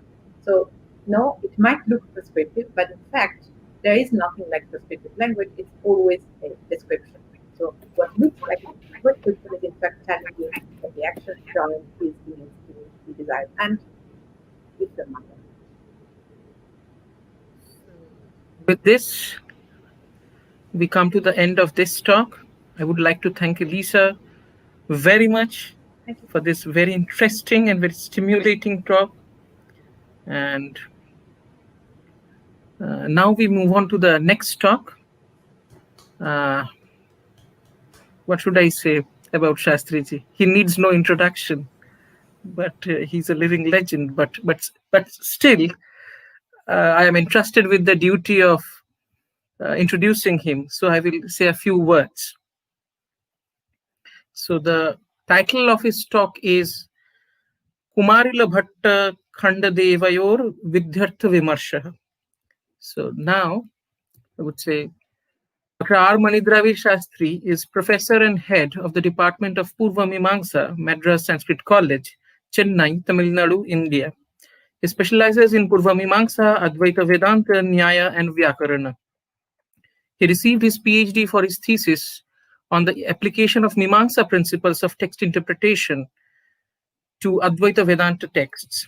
His training in Shastric learning took place under the tutelage of Pandita Hosemane Shastri, Mahamahopadhyaya Padma Bhushana, Pandita Pattabhiram Shastri Vidyasagar, Pandita Raja Shastra Ratnakara Brahmashri S. Subramanya Shastri, Pandita Raja Shastra Ratnakara Brahmashri S.R. Krishnamurti Shastri.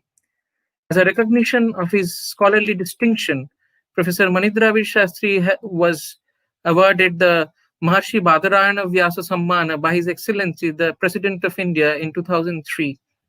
He is a regular participant in Shastric debates organized by the Sringeri and Kanchi Mathas and other organizations of traditional Sanskrit studies. He has been awarded the highest honorific title of Mahamahopadhyaya twice in 2015 and 2018 by the Lal Bahadur Shastri Rashtriya Samskrita Vidyapith, New Delhi, and the Sanskrit College and Sanskrit University, Calcutta, respectively. Besides, he has also been honored by seats of traditional Sanskrit learning in India with honorific titles like Vedanta Visharada by the Sringeri Jagadguru Shankaracharya, Advaita Siddhi Ratnakara and Deshikottama by the Sudharma Rakshana Parishad, Tenali, Mimamsa Shastra Visharada by the Kanchi Kamkoti Pita, Kanchi, etc.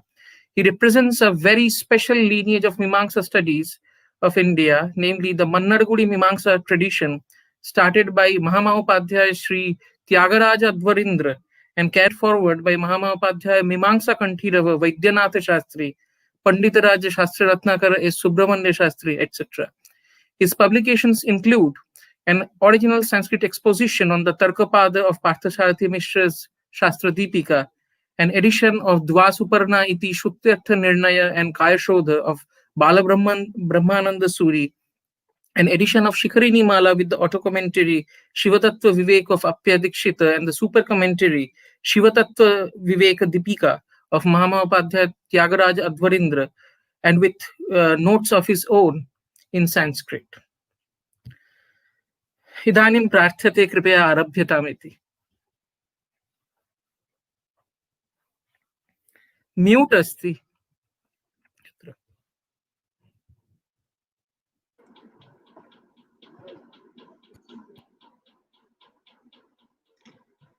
गुरुर्ब्रह्मा गुरुर्विष्णुः गुरुर्देवो महेश्वरः गुरुः साक्षात् परं ब्रह्म तस्मै श्री गुरवे नमः।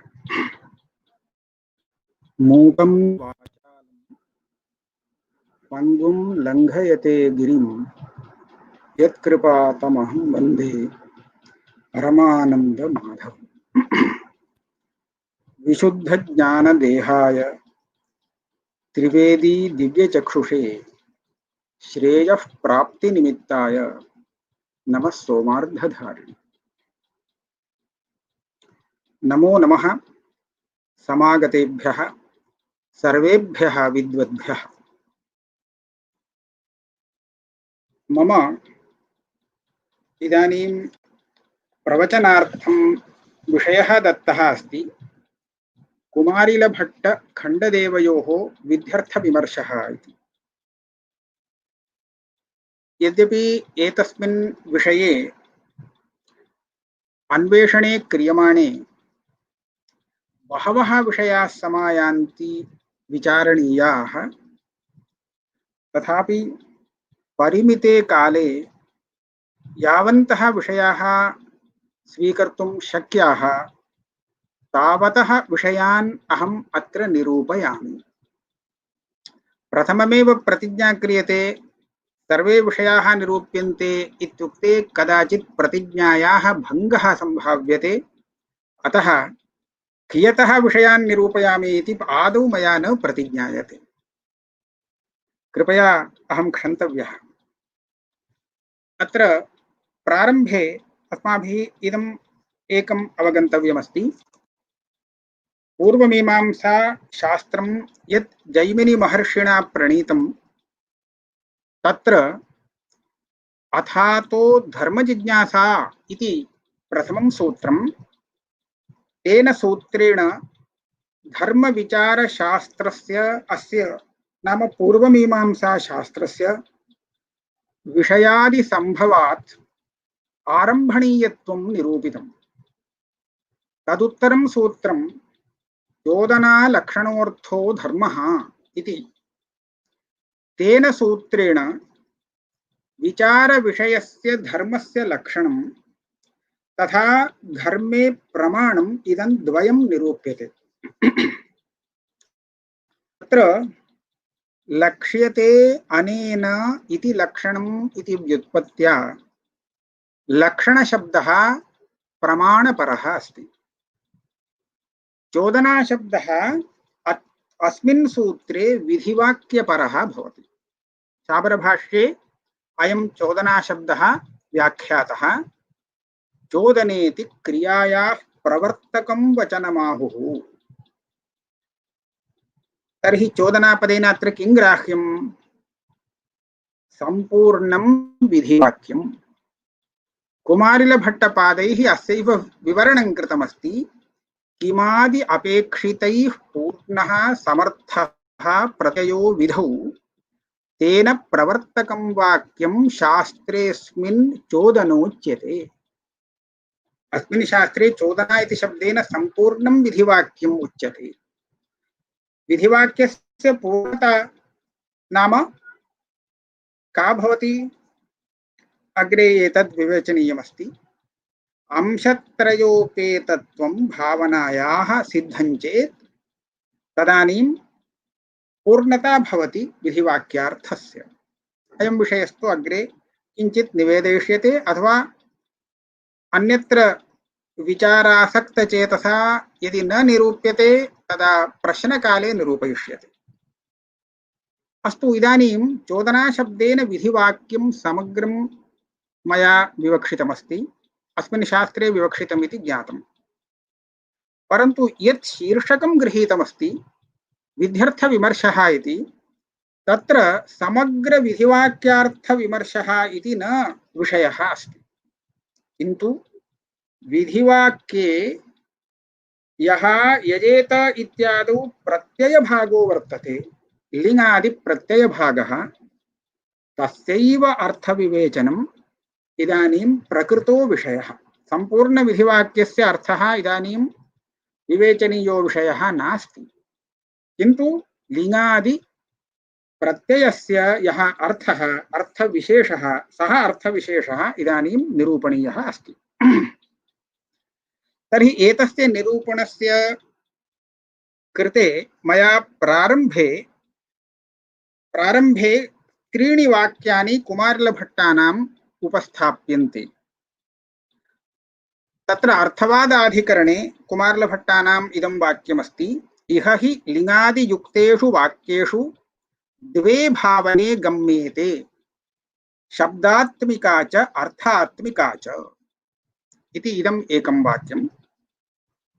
पुनश्च तन्त्रवार्तिके एव अभिधा भावनामाहुः अन्यामेव लिङ्गादयः, अर्थात्म भावना त्वन्या सर्वाख्यातेषु गम्यते, इदं भावार्थाधिकरणे वर्तते।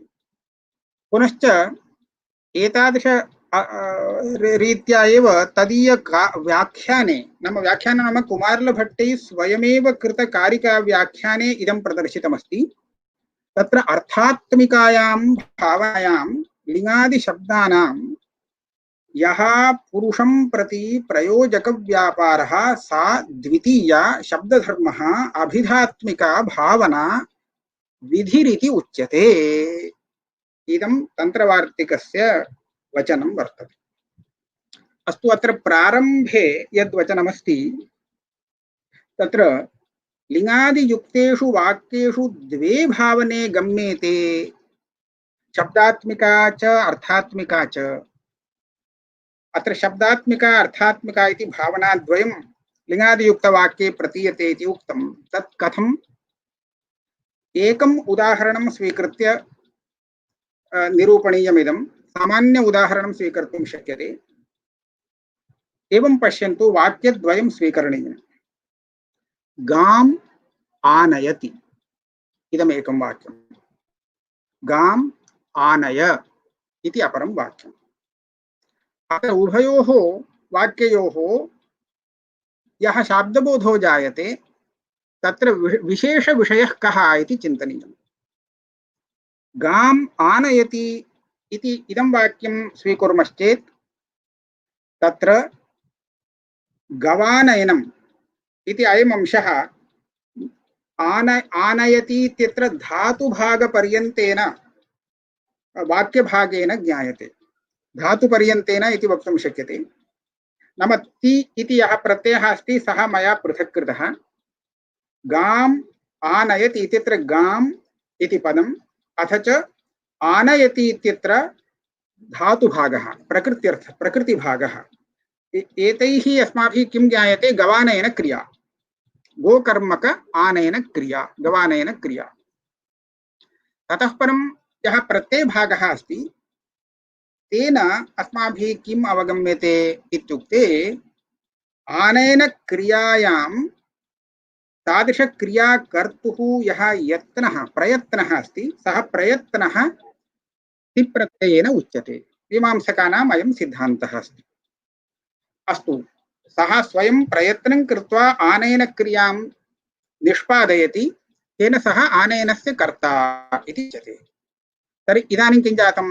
अत्र यः प्रयत्नः उक्तः सः प्रयत्नः आर्थीभावना, अर्थभावना इति शब्देन मीमांसकैः व्यवह्रियते। अत्र इयं भावना सर्वत्र प्रतीयते। गाम् आनयति, गाम् आनिनाय, गाम् आनेष्यति। अत्र सर्वत्रापि प्रत्ययांशेन गवानयनानुकूल वृत्तिः नाम यत्नः अवश्यं प्रतीयते। अयं तु भेदः वर्तते, कुत्रचित् वर्तमानतया प्रतीयते, कुत्रचित् अतीततया प्रतीयते, कुत्रचित् तु आगामितया। अयं विषयः अन्यः। परन्तु सर्वेषु आख्यातसंज्ञकेषु तिङ् प्रत्ययेषु यत्नरूपायाः अस्याः भावनायाः प्रतीतिः वर्तते। धात्वर्थात् रिक्ततया आनयति, पचति, किमपि स्वीक्रियतां, सर्वत्रापि ति इति प्रत्ययांशेन कर्तुः, तत्तत्क्रिया कर्तुः प्रयत्नविशेषः अस्माभिः अवबुध्यते। इयम् एका भावना। इदानीम् आनय, गाम् आनय गाम आनयेत् एवं विधिलिंग युक्तवाक्यानि अथवा लोट युक्तवाक्यानि विधिवाक्यानि परिशील्यन्ताम्। तत्र कः अंशः अधिकः भवति सर्वैः अवगम्यते। इदानीं विवेचनं विनैव अवगन्तुं शक्यते। पूर्वोक्तरीत्या गवानयनं तत्रापि प्रतीयते। गवानयनस्य अनुकूलः यः कर्तुः प्रयत्नः अस्ति सोऽपि प्रतीयते। आनय इति यदा उच्यते तदा त्वम् इति कर्ता आयाति। एवञ्च त्वम् इति यः सम्बोध्यः तन्निष्ठः प्रयत्नः अवश्यं ज्ञायते। नाम आर्थी भावना एव खलु प्रयत्नः। आर्थी भावना तु तत्र अपि अवश्यं ज्ञायते। किन्तु अधिकः अंशः तस्मिन् स्थले किं ज्ञायते इत्युक्ते अत्र आनेन कर्तुः आनेन क्रियायां यः प्रवृत्तिः यः प्रयत्नो जातः सः प्रयत्नः स्वेच्छया न स्वतः न जातः, किन्तु अन्यप्रेरणया गां त्वम् आनय इति अन्यः कश्चित् प्रेरयति, ततः परम् अयं गवानयनं करोति।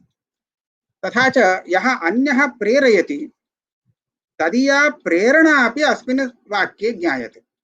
तर्हि किं जातं पूर्वोक्तरीत्या यत्नरूपा एका भावना तु प्रतीयते एव, अथ च तादृशयत्नस्यापि प्रयोजिका नाम पुरुषस्य प्रेरकः कश्चिद् वर्तते, तदीयः व्यापारः प्रवर्तना इति उच्यते। तादृशप्रवर्तना अपि अत्र प्रतीयते। प्रवर्तना अपि एका भावना, सा शब्दभावना इति उच्यते। तर्हि इदानीं लिङ्गादियुक्तवाक्यं यत्र अस्माभिः श्रूयते तत्र अर्थभावना शब्दभावना इति भावनाद्वयं प्रतीयते इति कृत्वा भट्टपादैः उक्तम् इह हि लिङ्गादियुक्तेषु वाक्येषु द्वे भावने गम्येते, शब्दात्मिका च अर्थात्मिका च। तत्र अर्थभावना विषये तु मया उक्तमेव यत्नः प्रयत्नः यः अस्ति कर्तुः स एव अर्थभावना शब्देन उच्यते। शब्दभावना विषये स एव विध्यर्थः इति विचारविषयः अस्ति। शब्दभावना विषये कुमारिलभट्टपादानां किं मतमस्ति, तत्र खण्डकदेवाचार्यैः कथं परिष्कारः समाश्रितः, कः विशेषः खण्डकदेवाचार्यैः कृतः इति अयम् अंशः अत्र संक्षेपेण निरूपणीयः अस्ति।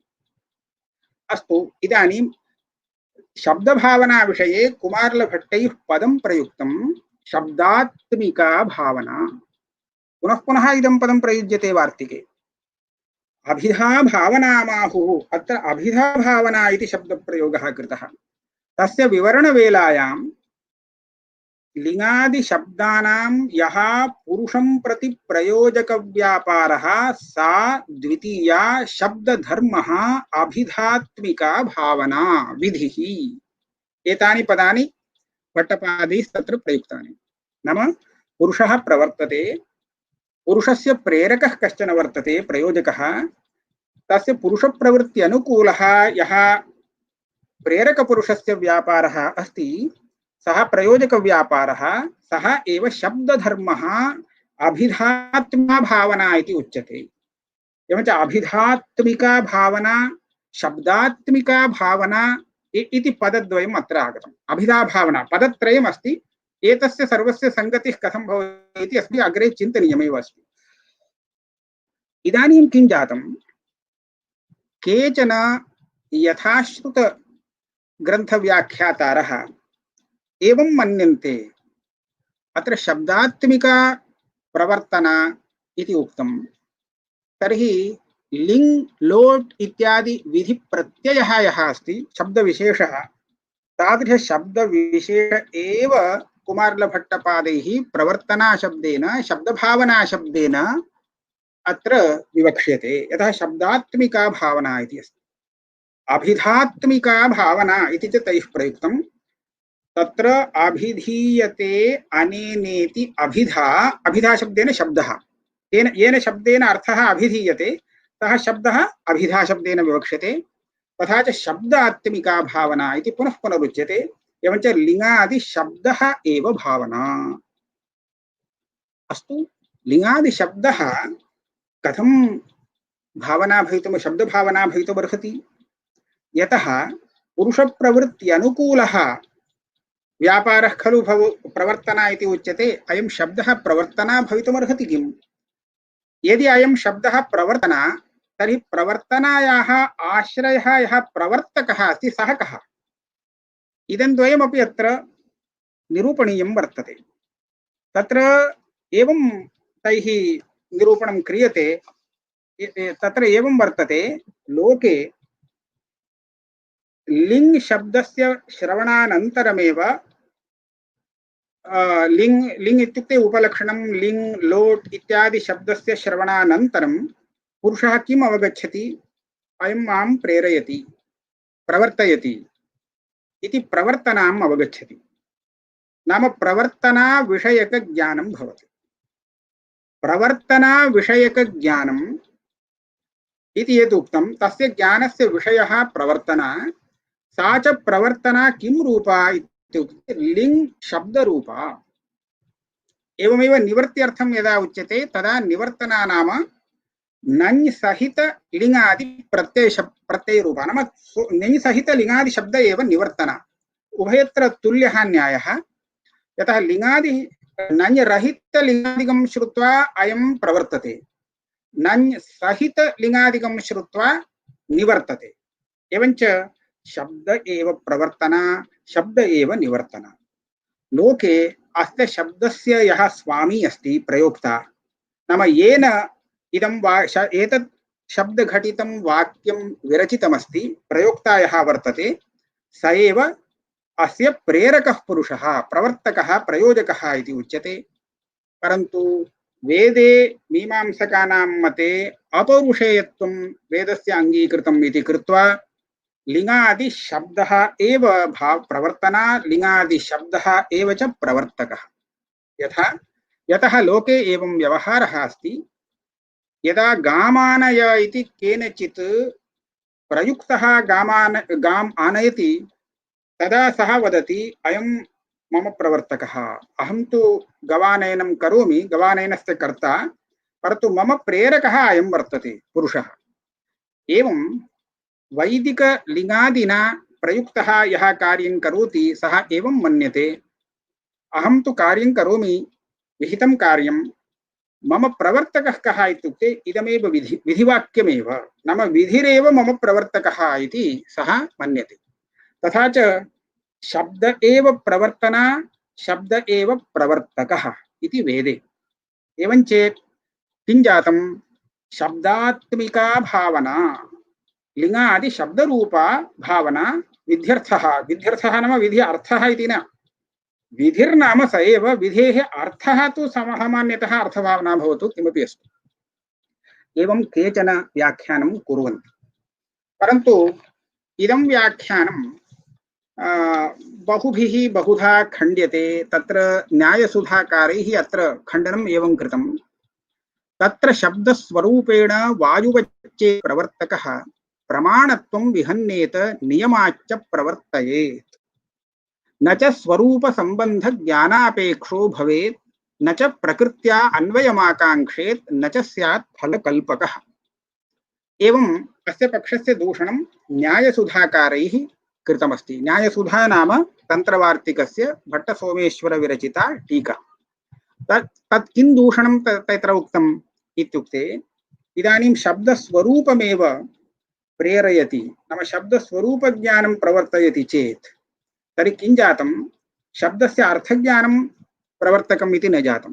प्रवर्तनार्थं, प्रवृत्त्यर्थं शब्दस्य अर्थज्ञानं नापेक्ष्यते। यथा वायुवादिः बलात् कुत्रचित् प्रेरयति, पातयति गत्वा, एवं शब्दः अयं बलात् कञ्चित् प्रवर्तयेत्, परन्तु इदं नास्ति, इदं न युक्तं। यतः प्रवर्तना बोधकं, प्रवर्तनायाम् इदं प्रमाणम् इति वक्तव्यम्। अयं शब्दः यदि साक्षात् प्रवर्तयति वायुवत्, तदा ज्ञानेन उपयोगः नास्ति इति कृत्वा अस्य प्रमाण ज्ञानजनकत्वं न उपयुज्येत। तथा च किं भवेत्? वायुः यदा अस्मान् प्रवर्तयति, कुत्रचित् पातयति, तदा वायुः मां प्रवर्तयति इति ज्ञानस्य अपेक्षा अस्ति वा? परन्तु लिङ्गादिशब्दयुक्तवाक्यश्रवणं यदा भवति तदा अयं मां प्रवर्तयति इति ज्ञानोत्तरम् एव अस्य प्रवृत्तिर्भवति। तथा च प्रमाणत्वं तस्य भग्नं भवति एकम्। अथ च नियमेन प्रवर्तयेत् अयमपि अपरो दोषः। लोके एवं नोपलभ्यते यत् तादृशवाक्यश्रवणानन्तरमपि इच्छा अस्ति चेत् प्रवर्तते, नास्ति चेत् न प्रवर्तते। अतः शब्दः साक्षात् प्रवर्तयति चेत् एवं अनियमेन प्रवृत्तिः न भवेत्। किंच प्रवर्तनायां लिङ् शब्दस्य शक्तिज्ञानम् अपेक्षितं भवति।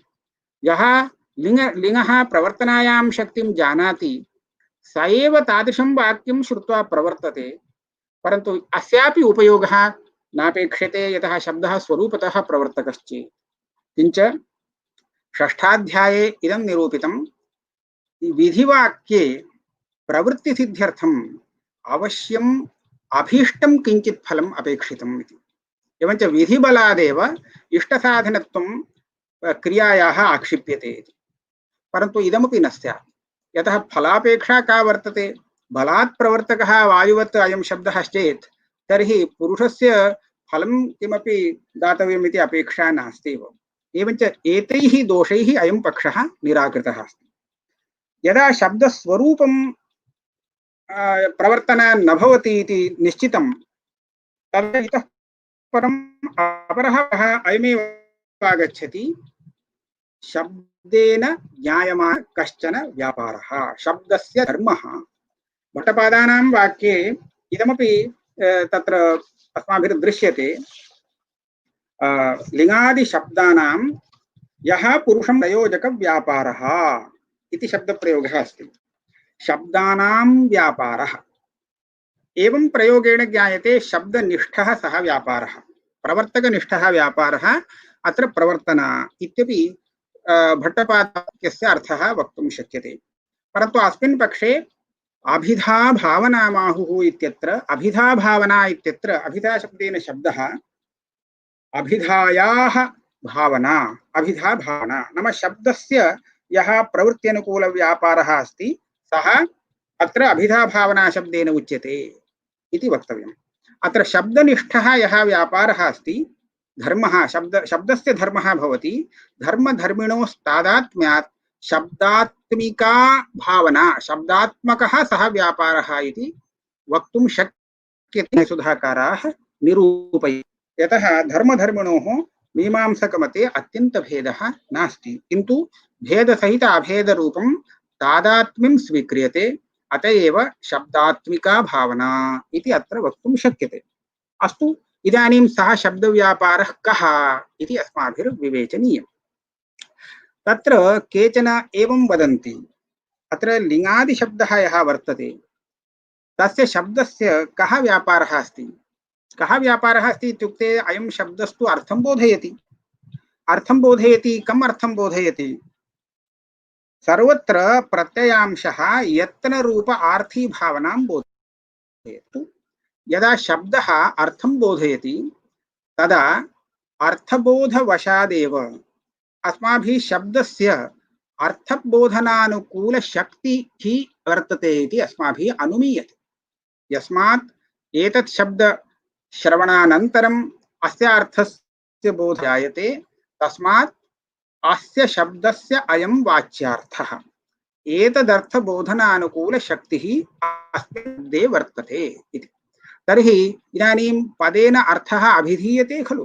तत्र अभिधानम् इति शब्दस्य कश्चित् व्यापारः अस्ति। अयमेव अभिधानव्यापारः शक्तिपदेनापि उच्यते। अभिधाख्या शक्तिः, शक्तिश्च शब्दनिष्ठा इति सर्वैः स्वीक्रियते। तस्मात् स एव शक्तिविशेषः अस्माभिः शब्दभावना शब्दव्यापारपदेन स्वीक्रियते। अन्यत् सर्वम् इदानीमपि सङ्गच्छते। इयं शक्तिः शब्दस्य धर्मः इति कृत्वा शब्दात्मिका भावना इति वक्तुं शक्यते। शब्दनिष्ठः इति कृत्वा तस्य प्रवर्तनात्मं वक्तुं शक्यते। तादृशप्रवर्तनायाः आश्रयः भवति लिङ्गादिशब्दः वेदे इति कृत्वा सः अपि अत्र प्रवर्तकः इति वक्तुं शक्यते। लोके कथं वक्तव्यं? लोके तु अन्यः एव पुरुषनिष्ठः व्यापारः लिङ्गादिशब्दैः अवगम्यते इति अस्ति। तत्र विशेषो नास्ति। वेदे एव इदं सर्वम् एवं निरूपितं। तर्हि इदानीम् अस्माभिः इदं स्वीकृतं शब्दनिष्ठः यः व्यापारः सः अतिरिक्तः कोऽपि न, किन्तु अस्य शब्दस्य स्वार्थप्रतिपादनानुकूलः अभिधानरूपः एकः वर्तते एव व्यापारः शक्त्याख्यः, स एव व्यापारः प्रवर्तना इति उच्यते। तर्हि इदानीं सर्वं वार्तिकम् अस्माभिः सङ्गमयितुं शक्यते। इदानीम् अत्र को दोषः? एवम् अत्र प्रश्नः भवेत्, इदानीं शब्दस्य कः अर्थः? लिङ्गादिशब्दस्य अस्माभिः विध्यर्थः कः इति पृष्टम्। अयमेव विषयः प्रकृतः अस्ति। आनयति, आनयेत्। आनयति इत्यत्र तिप्रत्ययस्य यः अर्थः स एव अर्थः आनयेत् इत्यत्रापि। यतः आख्यातप्रत्ययस्य तु यत्नः अर्थः अस्ति, यः यत्नः अर्थः तादृश यत्न बोधनानुकूल व्यापारः अस्ति, स एव शक्तिः इति उच्यते, स एव व्यापारः। तर्हि अत्र सा शक्तिः शब्दस्य वाच्या कथं? शब्दार्थो न भवति। इदानीं भावयेत् इति लिङ्लकारस्य लिङ्प्रत्ययस्य भावयति इति तिप्रत्ययस्य च एक एव अर्थः वर्तते उभयत्रापि। तर्हि कः विशेषः? कथं लिङ्गा उच्यमानः अर्थविशेषः अस्माभिः अवगन्तुं शक्यते? अर्थभावनानुकूल अर्थभावना अभिधानानुकूल शक्तिः अभिधाख्या प्रत्ययद्वयेपि समानतया वर्तते। तर्हि कथं विशेषः इत्युक्ते तत्र एकः अंशः अस्माभिः अधिकः कल्पनीयः भवति। कः अधिकः इत्युक्ते लिङ् शब्दे या अर्थभावनारूप स्वार्थ अभिधानानुकूल शक्तिः अस्ति, अभिधानाख्य व्यापारः, तस्य व्यापारस्य लिङ् वाच्यत्वम् अपि स्वीकर्तव्यम् इति। तत् स्वीकर्तव्यम् एकम्। पुनश्च तस्य व्यापारस्य प्रवर्तनात्वम् अपि स्वीकर्तव्यम्। प्रवर्तनात्वं नाम पुरुषप्रवृत्ति हेतुत्वं, प्रवर्तकत्वं नाम प्रवर्तनात्वं नाम प्रवृत्ति अनुकूलत्वम् इति उच्यते। पुरुषप्रवृत्तिं प्रति कारणत्वमपि तादृशव्यापारस्य करणीयम्। एतद्वयं स्वीकृतं चेत् तर्हि कोऽपि क्लेशः नास्ति। अस्तु, कथं स्वीकर्तुं शक्यते? तर्हि अनुभवबलादेव। यदा लिङ्गयुक्तं वाक्यं सः पुरुषः श्रोता शृणोति तदा अर्थभावनां तु अवगच्छत्येव, तदनन्तरम् अर्थभावनानुकूलशक्तिः अपि तस्मिन् पदे इत्यपि अनुमानेन अवगच्छति।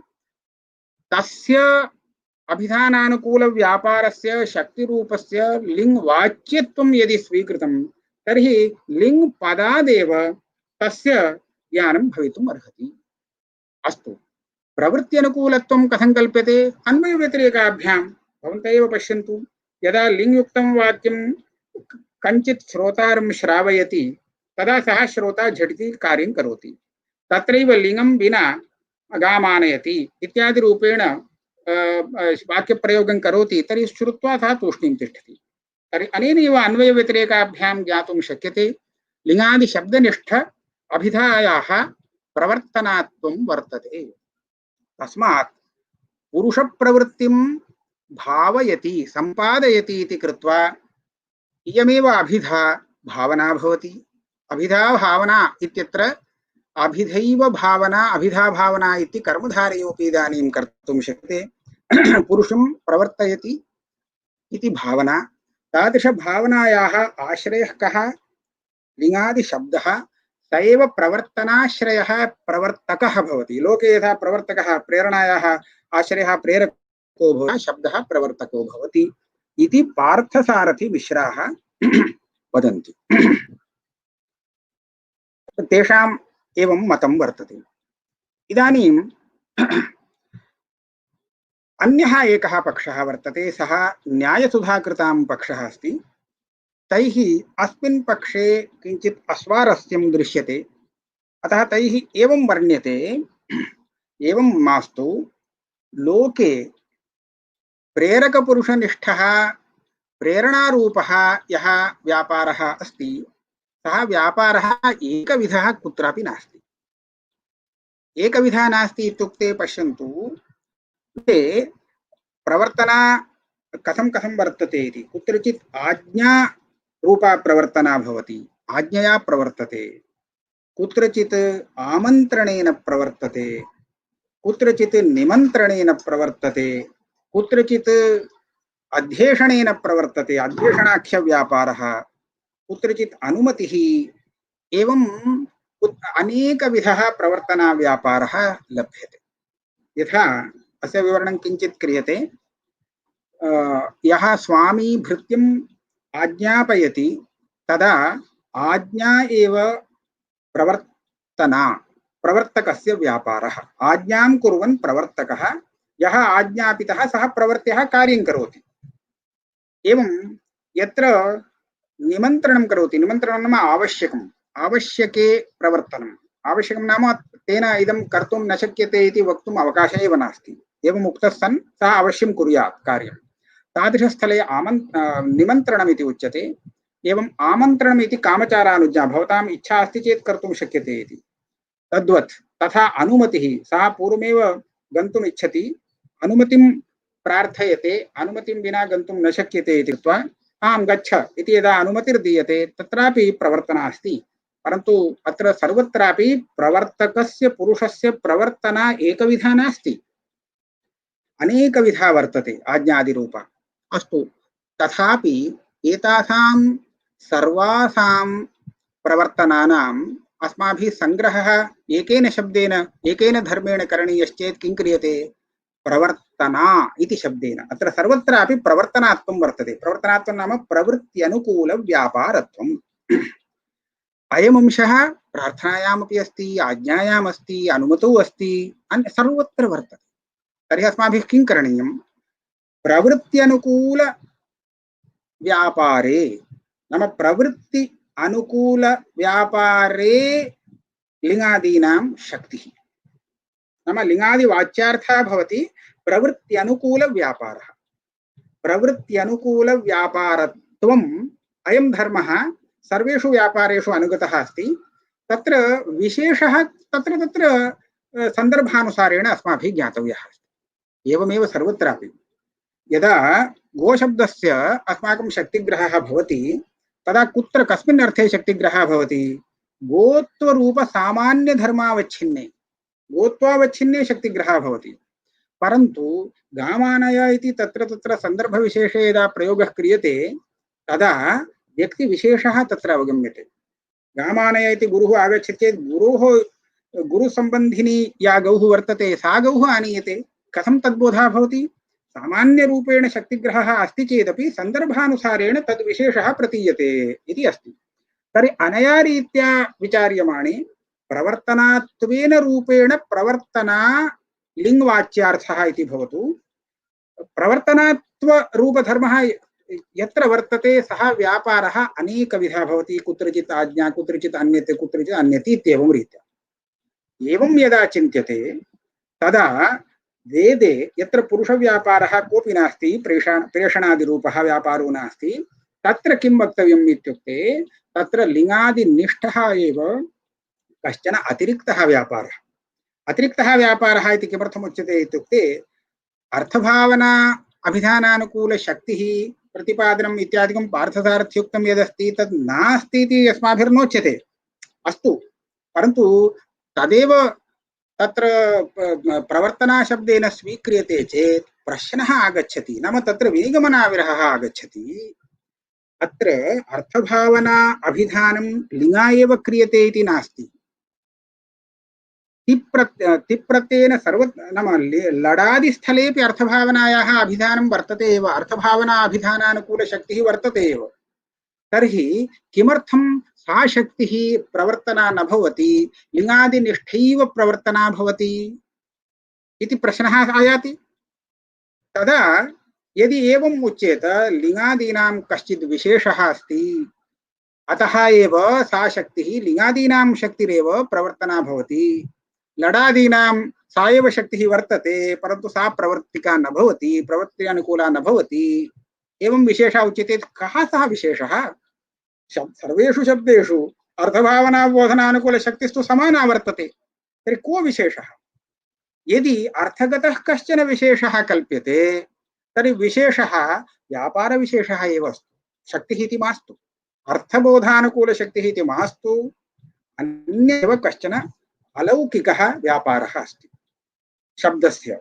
यतः शब्द एव मां प्रवर्तयति, एतत् विधिबलात् अहम् अस्मिन् कार्ये प्रवृत्तः, मम प्रेरकः विधिरेव, शास्त्रमेव मम प्रेरकम्, एवं रीत्या बहुत्र व्यवहारः वर्तते, लोकव्यवहारः। तर्हि सः व्यापारः प्रवर्तनात्मकः अधिकः अलौकिकः कल्प्यते न्यायसुधाकृन् मते। अस्तु, इदानीं किं जातं? सः यः अलौकिकः व्यापारः स तु लोके कुत्रापि न दृष्टः अस्ति। लिङ्प्रयोगस्थले लोकव्यवहारे नास्ति, केवलं वेदविषये एव अस्ति। तर्हि तत्र शक्तिग्रहः कथं स्यात्? तस्य उत्तरं मया उक्तप्रायम्। अस्माभिः प्रवर्तनात्वेन रूपेण प्रवर्तनायां लिङ्गादि विधिप्रत्ययस्य शक्तिः गृह्यते, शक्तिग्रहो भवति। तर्हि प्रवर्तनात्वेन रूपेण अलौकिकव्यापारेपि शक्तिग्रहः भवितुमर्हति, तत्रापि प्रवर्तनात्वं वर्तते। तद् विशेषः कः इति तु पश्चात् ज्ञायते, प्रागेव न ज्ञायते। प्रवर्तनारूप विशेष आज्ञा वा प्रेषणं वा अन्यद्वा किमपि किमपि तत् सर्वं तु पश्चादेव ज्ञायते पर्यवसानन्यायेन। तर्हि एवमेव प्रवर्तनात्वेन रूपेण शक्तिग्रहः यः जातः तद्वशात् अस्माभिः तद्विशेषः अलौकिक शब्दनिष्ठ व्यापार रूपतया अस्माभिर्ज्ञायते वेदस्थले। तथा च तादृशस्यापि धर्मस्य शब्दधर्मत्वमस्ति इति कृत्वा धर्मधर्मिणोस्तादात्म्यात् अभिधात्मकः नाम शब्दात्मिका भावना इति वार्तिकप्रयोगः उपपद्यते। तथा अभिधा भावनामाहुः इत्यत्र अभिधा शब्देन अभिधीयते अनेनेति अभिधा शब्दः शब्दस्वीकरणीयः, शब्दनिष्ठः अयं व्यापारो भवति इति कृत्वा अभिधा भावना षष्ठी तत्पुरुषसमासः स्वीकरणीयः। तथा च अत्र सर्वत्रापि अस्माकं कोऽपि क्लेशः नास्ति, वार्तिकं सर्वं सङ्गच्छते। एवञ्च अलौकिकव्यापारः शब्दनिष्ठः शब्दभावना इति न्यायसुधाकृन् मतमस्ति। संक्षेपेण अहं पुनः एतावत्पर्यन्तं यदुक्तं तत् अनुवदामि। प्रथमः कल्पः वर्तते लिङ्गादिशब्दः प्रवर्तना। लिङ्गादिशब्द एव प्रवर्तकः वेदे, लोके इति न, सर्वत्र वेदे इति योजनीयम्। अयं प्रथमः एकः कल्पः आगतः। सः कल्पः झटिति निराकृतः, तर्हि प्रमाणत्वं न सम्भवति, वायुवच्चेत् प्रवर्तकः नियमेन प्रवर्तयेत् इत्यादिना सः निराकृतः। तर्हि इतः परं शब्दनिष्ठव्यापारः, शब्दनिष्ठव्यापारः इत्यत्र द्वयं, पक्षद्वयं। शब्दः लिङ्गादिशब्दः यः अस्ति तस्य अर्थभावना अभिधानम् अर्थः वर्तते एव, यत्नादिवाचकत्वम् एव। तत्र या शक्तिरस्ति सा शक्तिरेव प्रवर्तनात्वेन कल्प्या इति पार्थसारथ्यादीनां पक्षः। न्यायसुधाकारः किं वदति? एवं नास्ति, तत्र शब्दनिष्ठः व्यापारो भवतु, परन्तु सः अलौकिकः अतिरिक्तः एव व्यापारो भवतु। एवम् एते पक्षाः अस्माभिः इदानीं ज्ञाताः सन्ति। इतः परं नैयायिकैः यदुच्यते इष्टसाधनत्वं, कृतिसाध्यत्वं, बलवदनिष्ठ अननुबन्धित्वम्, एतत्त्रयं प्रवृत्तिकारणम्, एतच्च त्रयं लिङ्वाच्यम्, एतत्त्रयमपि लिङ्वाच्यम् इति नैयायिकाः वदन्ति। किञ्चित् संक्षेपेण निरूपयामि। प्रवृत्तिं प्रति कुत्रचित् प्रवृत्तिः अपेक्षते चेत् पुरुषः किं पश्यति? अनेन मम किञ्चित् इष्टं सिद्ध्यति, नाम इष्टसाधनत्वं यदा जानाति तदा एव तस्मिन् कार्ये तस्य प्रवृत्तिर्जायते। अतः इष्टसाधनत्वज्ञानं प्रवृत्तौ कारणम् अस्ति। एवं यत् कार्यं करणीयं, यत्र प्रवृत्तिः सम्पादनीया तत् स्वकीयकृतिसाध्यम् इति सः जानीयात्। मम कृतिसाध्यं नास्ति इति ज्ञातं चेत् तत्र प्रवृत्तिः पुरुषस्य न भवति। तथा चन्द्रमण्डलमाहर, चन्द्रमण्डलं भूमौ आनय इति केनचित् उक्तं चेत् इदं कर्तुं न शक्यते, कृतिसाध्यं न भवति। अतः एतादृशव्यापारे कस्यापि प्रवृत्तिर्न भवति। अतः कृतिसाध्यत्वज्ञानमपि अपेक्षते, इष्टसाधनत्वज्ञानम् अपेक्षते, कृतिसाध्यत्वज्ञानम् अपेक्षते। एतद्द्वयम् अस्ति चेदपि कुत्रचित् प्रवृत्तिर्न जायते, महदनिष्टं ततः जायते चेत्, यथा मधुविषसम्पृक्त अन्नभोजनं, मधुना विषेण च संयुक्तम् एकम् अन्नमस्ति, अयं बुभुक्षितः अस्ति, पश्यति, बुभुक्षानिवृत्त्यर्थम् एतद् भक्षणम् इष्टसाधनं भवति, मया कर्तुमपि शक्यते, न शक्यते इति न, कृतिसाध्यमपि भवति, परन्तु एतद् भक्षणे सति मरणं भविष्यति, बलवदनिष्टं। तथा च बलवदनिष्टजनकम् इति बुद्धिरस्ति चेत् तत्र न प्रवर्तते। अतः बलवदनिष्ट आजनकत्वम् इदमपि ज्ञातव्यमस्ति। अनेन मया क्रियमाणेन अनेन मम अतीव अनिष्टं किञ्चित् न भवेत्, एतदपि पुरुषः वाञ्छति। अतः इष्टसाधनत्वज्ञानं, कृतिसाध्यत्वज्ञानं, बलवदनिष्ट अननुबन्धित्वज्ञानम्, इदमेव तैः शब्दैः उच्यते। एतद् ज्ञानत्रयमपि अपेक्ष्यते प्रवृत्तिसिद्ध्यर्थम्।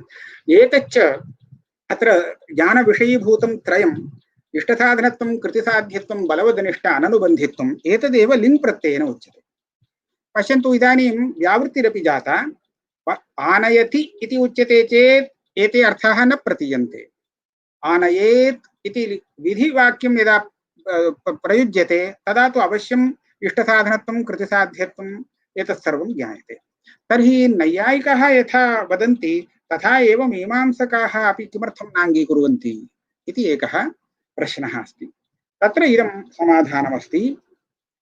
नैयायिकाः यद् अङ्गीकुर्वन्ति तत् प्रवृत्तिं प्रति अपेक्ष्यते इत्ययम् अंशः मीमांसकैः न निराक्रियते। इष्टसाधनताज्ञानम् अपेक्षते, कृतिसाध्यताज्ञानम् अपेक्षते, बलवदनिष्ट अनुबन्धित्वज्ञानस्य अभावः अपेक्षते। बलवदनिष्ट अनुबन्धित्वज्ञानमस्ति चेत् इदं प्रवृत्तिप्रतिबन्धकम्, अतः एतद् ज्ञानस्य अभावः अपेक्षते। तर्हि इष्टसाधनत्वं, कृतिसाध्यत्वम् एतदेव विध्यर्थः इति किमर्थं न स्वीक्रियते इत्युक्ते तत्र उच्यते इदं द्वयमपि अन्यलभ्यम्। अत्र एवं वर्तते, शब्दस्य कस्मिन् अर्थे अभिधाख्य शक्तिः, अभिधाख्या शक्तिः मुख्यवृत्तिः स्वीकार्या इत्यत्र एकः न्यायः अस्ति, अनन्यलभ्यः शब्दार्थः इति।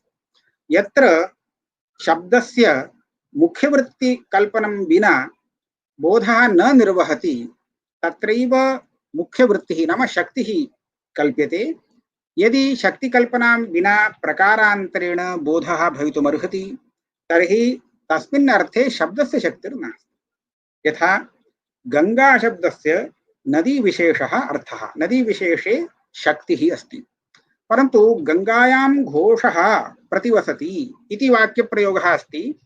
तत्र घोषपदेन तत्र कुटीराणि विवक्षितानि सन्ति। तर्हि कुटीराणि गङ्गायां नद्यां कथं भवितुं शक्नुवन्ति, तत्र कथं वासः भवितुमर्हति इत्युक्ते तत्र गङ्गाशब्देन लक्षणया तत् तीरं, गङ्गासम्बन्धि तीरम् उपस्थाप्यते, सैव अर्थः तत्र स्वीकार्यः। परन्तु इदानीं गङ्गाशब्दस्य तीरम् इति एकः अर्थः इति तु न वक्तव्यं। तत्र तु गङ्गाशब्दस्य यः अर्थः, गङ्गारूपः, नदीरूपः, तत् सम्बन्धि भवति तीरम् इति कृत्वा तत् सम्बन्धादेव अवगन्तुं शक्यते तीररूपः अर्थः इति कृत्वा तत्र मुख्यावृत्तिः न स्वीक्रियते, किन्तु शक्यसम्बन्धरूपा लक्षणावृत्तिः स्वीक्रियते इति स्थितिरस्ति। एवञ्च लक्षणया वृत्त्या एव यदा तीरम् अस्माभिः गङ्गाशब्दात् अवगन्तुं शक्यते तदा अन्यलभ्यत्वादेव तीरे गङ्गाशब्दस्य शक्तिः न कल्प्यते। अनन्यलभ्यः शब्दार्थः, तीररूपः अर्थस्तु अन्यलभ्यः जातः, अत एव गङ्गाशब्दस्य अर्थः न। एवमेव यदा प्रेरणारूपं प्रयोजकव्यापारम् अवगच्छति श्रोता तदा सः अनुमानं कर्तुं शक्नोति। यदि प्रेरकः आप्तः पुरुषः वर्तते, यथा पिता पुत्रं वदति त्वं पठ इति, किमर्थमिति न वदति, केवलं पठ, अवश्यं त्वया पठनीयम् इति प्रेरणां करोति। तदा पुत्रः पठति। किमर्थं पठति? अयं पिता तु आप्तः, मम हितैषी, सः मां पठने प्रेरयति चेत् अवश्यम् अनेन पठनेन मम इष्टलाभः भवेत्।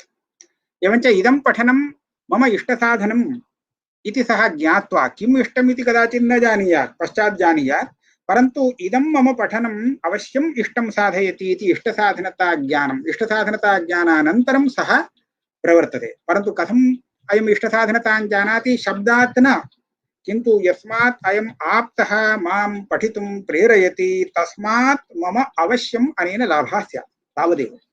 एवञ्च इष्टसाधनत्वं तु अनेन अनुमानेनैव अवगन्तुं शक्यते इति कृत्वा, आप्तप्रेरणया अनुमातुं शक्यते इति कृत्वा लिङ् वाच्यार्थः इति स्वीकर्तुं न शक्यते। किञ्च इदं यत् पठनादिरूपं कार्यं यत्र प्रेरकः मां प्रेरयति तद् मया कर्तुं शक्यं न वा इति स्वयमेव अवगन्तुं प्रभवति। पठनं मया शक्यते न वा, यदि सः मूकः वर्तते, पठ इति उच्यते चेत् सः वदेत् मम इदं कृतिसाध्यं नास्ति, अतः अहम् इमां प्रेरणां न निर्वहामि। यदि मूकः नास्ति तर्हि पठितुं शक्नोति। एवञ्च कृतिसाध्यत्वं यदस्ति तत् विधिना बोधनीयम् इति नास्ति, स्वयमेव अवगन्तुं शक्यते। अतः कृतिसाध्यत्वांशः अपि अत्र लिङ्गर्थः इति स्वीकर्तुं न शक्यते, अन्यलभ्यः अयमपि अर्थः भवति। तथा च किं करणीयम्? अन्ततो गत्वा एतद्द्वयमपि पृथक् स्थापनीयम्। इष्टसाधनत्वं कृतिसाध्यत्वम् एतद्द्वयं तु अपेक्षते, तज्ज्ञानानन्तरमेव प्रवृत्तिर्भवति इति सम्यक्। परन्तु इष्टसाधनत्वं कृतिसाध्यत्वम् इदं द्वयमपि लिङ् प्रत्ययवाच्यार्थः इति तु अस्माभिर्न स्वीक्रियते, यतः इदं द्वयमपि अन्यलभ्यत्वात् तत्र प्रवर्तनात्वं नास्ति इति निराकरणं क्रियते। तर्हि इदानीं प्रवृत्त्यनुकूलव्यापारः या प्रवर्तना या प्रतीयते सा प्रवर्तना लिङ् शब्दं विना प्रतीयते वा? न प्रतीयितुं शक्यते। यदि लिङ् शब्दः नास्ति तर्हि सा प्रवर्तना न अवगन्तुं शक्यते इति कृत्वा प्रवर्तनायाः एव लिङ् वाच्यत्वम् इति युक्तिः अस्ति, तेषां युक्तिः। अस्तु, इष्टसाधनत्वादीनां लिङ्गर्थत्वनिराकरणम् अस्माभिः इष्यते। परन्तु इदानीं यत् पक्षद्वयम् अस्माकं पुरतः वर्तते, शब्दधर्मः प्रवर्तना, शब्दः प्रवर्तना इति तु गतं। शब्दधर्मः इत्यत्र शब्दस्य अर्थाभिधानानुकूला या शक्तिः अस्ति सा एव धर्मः इति वा, अथवा शब्दनिष्ठः अलौकिकः कश्चित् व्यापारः यः अस्ति सः एव प्रवर्तना इति वा इति पक्षद्वयम् अस्माकं पुरतः अस्ति। अनयोः पक्षयोः कस्य पक्षस्य न्याय्यत्वम् इति कश्चन विचारः क्रियते। तस्मिन् पक्षे अस्माभिः किं कर्तव्यमस्ति? अत्र मीमांसा बालप्रकाशः इति एकः ग्रन्थः अस्ति, शङ्करभट्टविरचितः। तस्मिन् ग्रन्थे पार्थसारथिमिश्राणां पक्षः समर्थितः अस्ति। न्यायसुधाकृता यः दोषः पार्थसारथिमिश्राणां पक्षे दत्तः अस्ति सः दोषः अपि तत्र वारितः अस्ति। तथा च बालप्रकाशानुसारेण तत्र यदि चिन्त्यते तत्र किं भवति इत्युक्ते न्यायसुधाकृदुक्तदोषो नास्ति इति कृत्वा पार्थसारथिमिश्राणां मतमेव युक्तम् इति। पार्थसारथिमिश्रैः तत्र कश्चन अंशविशेषः उक्तः अस्ति, तत् अहं किञ्चित् निरूपयामि। इदानीं शब्दः, लिङ्गादिशब्दः कम् अर्थम् अभिधत्ते इत्युक्ते, लिङ्गादिशब्दः इति मया प्रत्ययभागः एव स्वीकृतः अस्ति। अयं तु प्रत्ययः आख्यातप्रत्ययो भवति, नाम तिङ् प्रत्ययो भवति। अतएव तिङ् प्रत्ययस्य अर्थः भवति यत्नः आर्थिभावना। तर्हि आर्थिभावनाम् अभिधत्ते। यदा आर्थिभावनाम् अभिधत्ते ततः प्राक् लिङ्गादेः यद् ज्ञानम् अपेक्षते, ज्ञानं विना लिङ् शब्देन अर्थभावना अवगन्तुं शक्यते वा? न शक्यते। पदं सर्वदा अर्थप्रतीतिं तदा जनयति यदा तत् पदं ज्ञातं भवति। एवञ्च पार्थसारथिमिश्राणां द्वेधा अत्र व्याख्यानं वर्तते। लिङ्गादिपदस्य ज्ञानं यदस्ति इदं ज्ञानमेव अभिधा शब्देन उच्यते।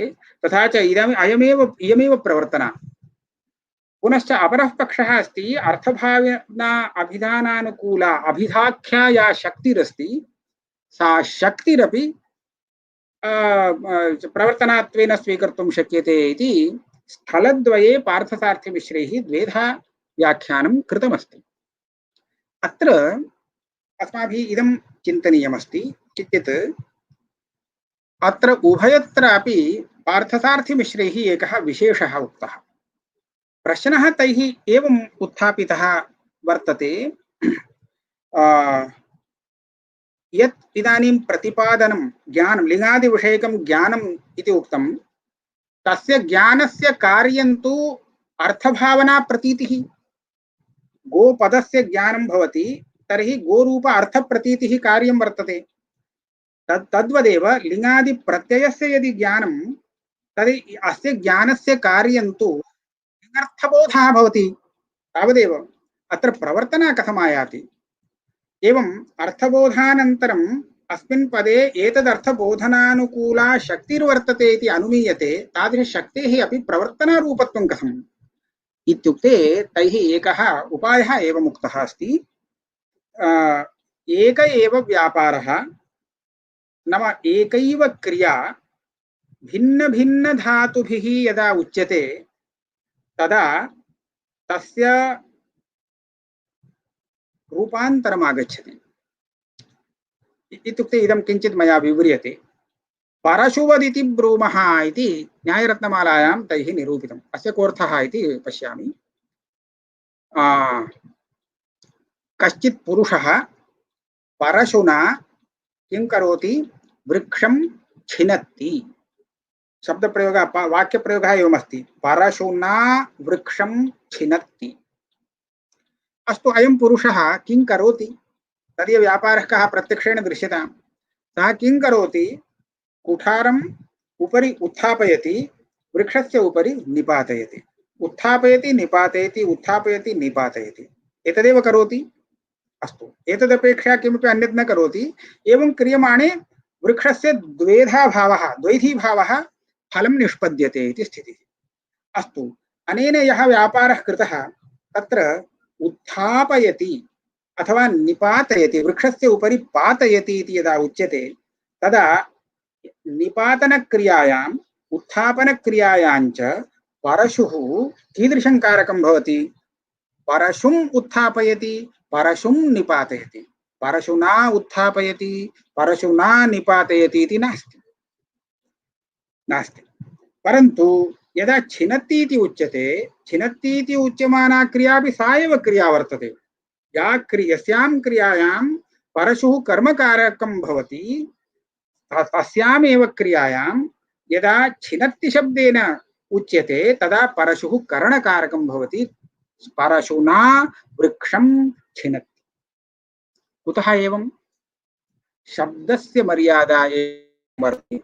छिनत्ति इति यदा उच्यते तदा छिद् धातुना धातोः सर्वत्रापि फलं तदनुकूल व्यापारः इति अंशद्वयं मिलित्वा अर्थः भवति। तर्हि छिनत्ति इति यदा उच्यते तदा वृक्षस्य यः द्वैधीभावः द्विधाभावरूपं फलम् अथ च तदनुकूल व्यापारः एतद्वयं मिलित्वा उच्यते। यदा द्वैधीभावरूप फलं तदवच्छिन्नः व्यापारः इति शब्दप्रयोगः क्रियते तद् उच्यते छिनत्ति इत्यनेन, तदा परशुस्तत्र करणकारकं भवति। परशुना छिनत्ति।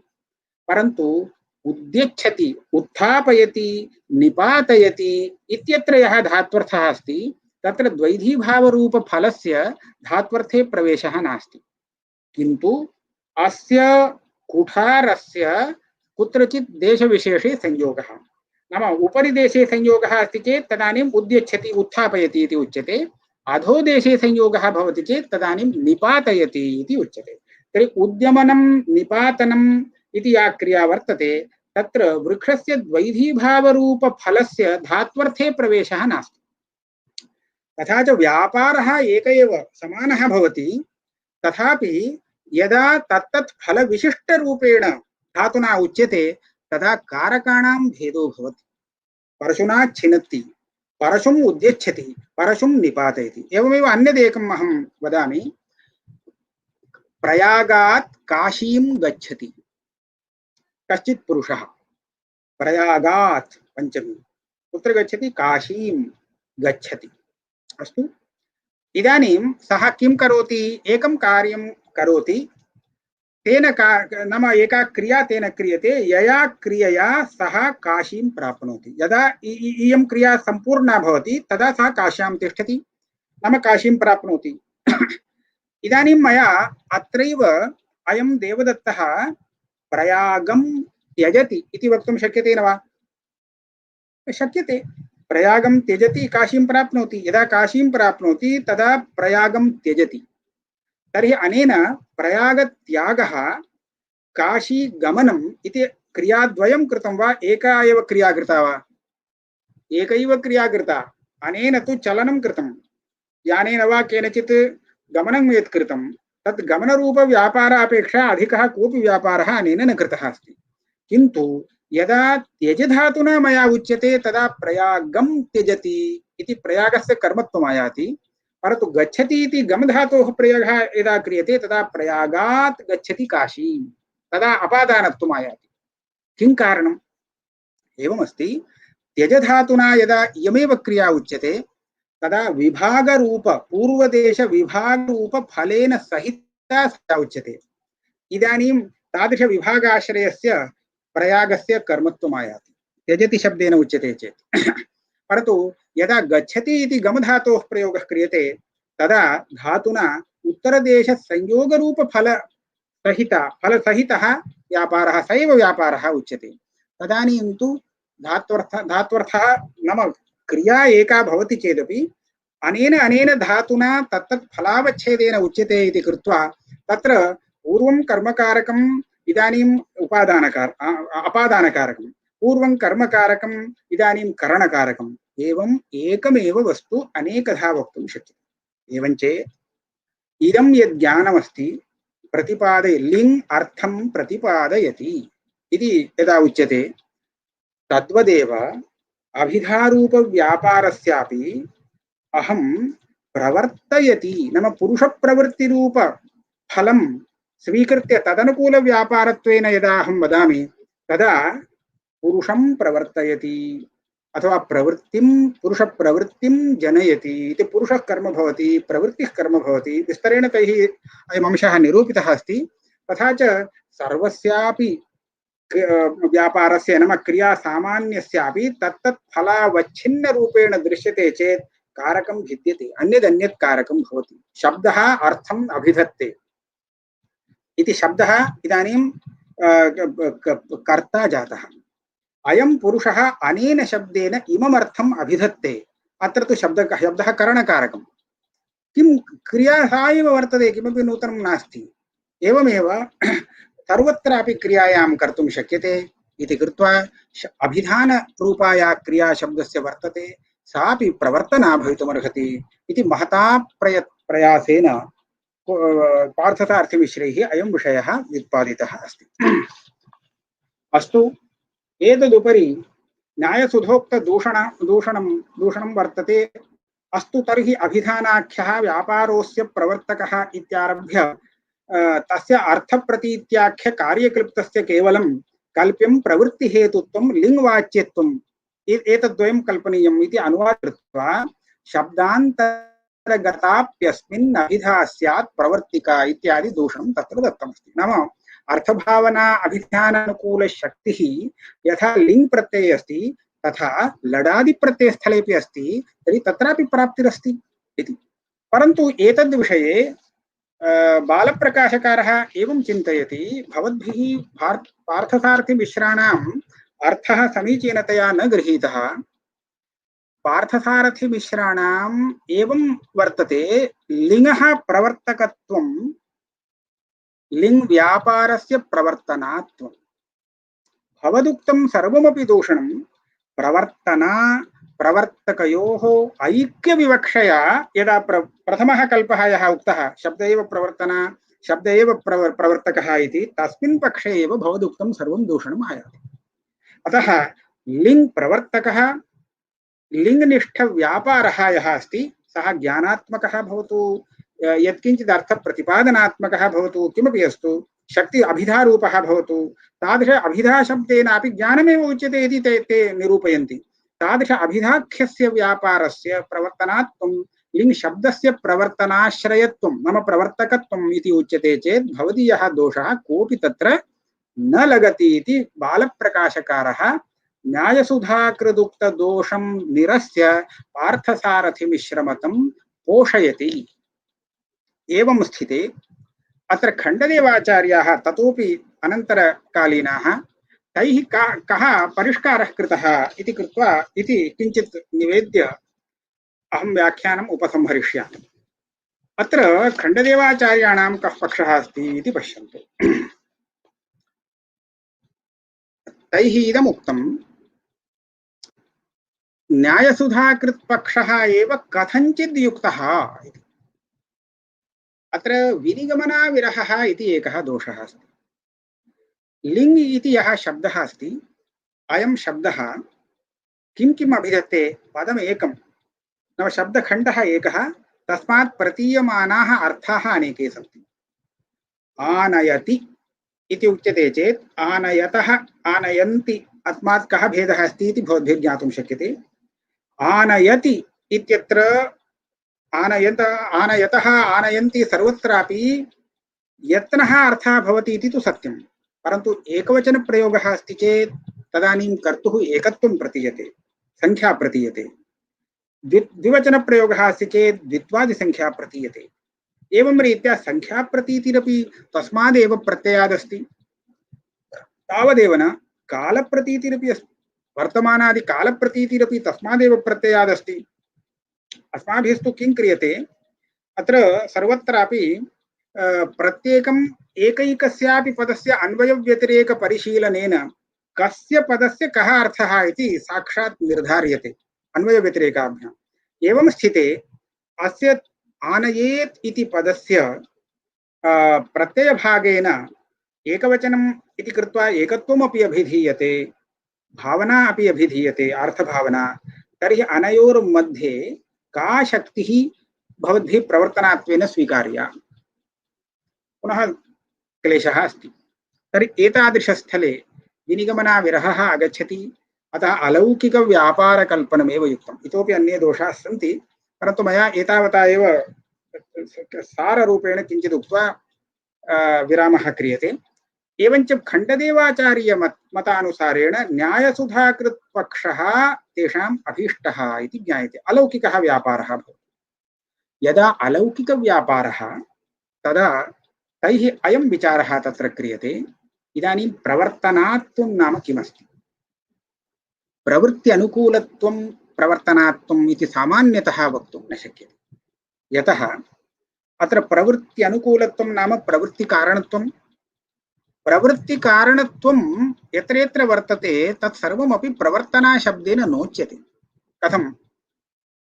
गामानय इति वाक्यस्य श्रवणानन्तरं शिष्यः स्वयम् आलोचयति, अनेन मम कोऽपि लाभः अस्ति वा न वा, एतं यदा भवतु इति आलोच्य स्वकीय इच्छा जायते तदा सः प्रवृत्तो भवति। तर्हि अत्र किं किम् अपेक्षते? प्रथमतः गवानयने कर्तुम् इच्छा अपेक्षते। कर्तुम् इच्छा नास्ति चेत् मम इच्छा नास्ति अहं न करिष्यामि इति वदति। तथा च कर्तुम् इच्छा इति या वर्तते सा इच्छा अपि स्वकीया इच्छा अत्र प्रवृत्तिं प्रति कारणीभूता। प्रवृत्त्यनुकूलत्वं तस्यापि अस्ति, परन्तु कर्तुम् इच्छा कदापि प्रवर्तनाशब्देन उच्यते वा? नोच्यते। यदि उच्यते तर्हि स्वकीयव्यापार एव प्रवर्तना, स्वयमेव मयैव प्रवर्तितः। यतः अत्र उभयत्रापि एवम् अनुभवः वर्तते, अयं मां प्रवर्तयति इति श्रुतुः अनुभवः अस्ति, एवं वक्तुः अपि अहम् एनं प्रवर्तयामि इति अनुभवः अस्ति।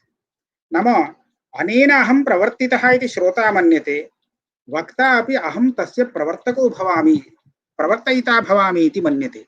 तथा च प्रवर्तकत्वं प्रवर्तना व्यापारमादाय यदा वक्तव्यं तदा सर्वोऽपि प्रवृत्त्यनुकूलव्यापारः प्रवर्तनाशब्देन न वक्तव्यः, किन्तु यः प्रवर्तकत्वेन सम्मतः वर्तते, लोकव्यवहारे प्रामाणिकव्यवहारे निश्चितः अस्ति, तदीयः अपि व्यापारविशेषः इति वक्तव्यम्। नाम प्रवर्तयितुः प्रवृत्त्यनुकूलः कश्चित् व्यापारविशेषः स एव प्रवर्तना इति वक्तव्यम्। इदं द्वयमपि दलं तत्र आवश्यकं। किमर्थम् इत्युक्ते इदानीं प्रवर्तकः आचार्यः भवति। आचार्यः यदा शिष्यं प्रेरयति तदा आचार्यः भवेत्। तस्मिन् आचार्ये आचार्यत्वम् अपि एकः धर्मः अस्ति, परन्तु आचार्यत्वरूपधर्मः प्रवर्तनाशब्देन नोच्यते।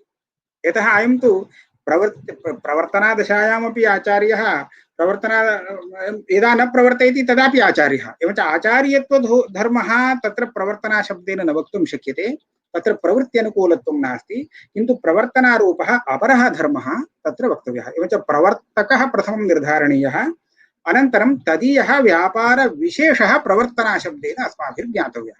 एवञ्चेत् कस्य प्रवर्तकत्वम् इति लोकव्यवहारानुसारेण निर्णेयं तत्रापि बहुधा विचारः कृतः, बहवः पक्षाः उक्ताः। अनन्तरम् इदमुक्तम् अयमत्र प्रवर्तताम् इत्याकारकः इच्छाविशेषः यस्मिन् भवति सः प्रवर्तकः। सः यया कयापि विधया स्वकीयम् अभिप्रायं प्रकाशयति चेत् तदा अयं प्रवृत्तो भवति, सः प्रवर्तको भवति। कदाचित् शब्देनैव वक्तव्यम् इति नियमो नास्ति, एवं संकेतं करोति, तेन संकेतेनैव प्रेरितः प्रेरणां ज्ञात्वा प्रवर्तते पुरुषः इति अस्माभिर्ज्ञायते। एवं चेत् किं जातं, प्रवर्तकः कः, यः पुरुषः अस्ति तस्मिन् पुरुषे अयम् अत्र मया प्रवर्तनीयः अथवा अस्य अस्मिन् कार्ये प्रवृत्तिर्भवतु इति या इच्छा वर्तते, सा इच्छा सा एव अव्यभिचारेण प्रवर्तनाशब्देन वक्तव्या अस्ति। एवं चेत् लिङ्गादिनिष्ठः यः अलौकिकः व्यापारः अस्ति तस्मिन् व्यापारेपि एतादृशप्रवर्तनात्वं स्वीकार्यं, तत्र को विशेषः।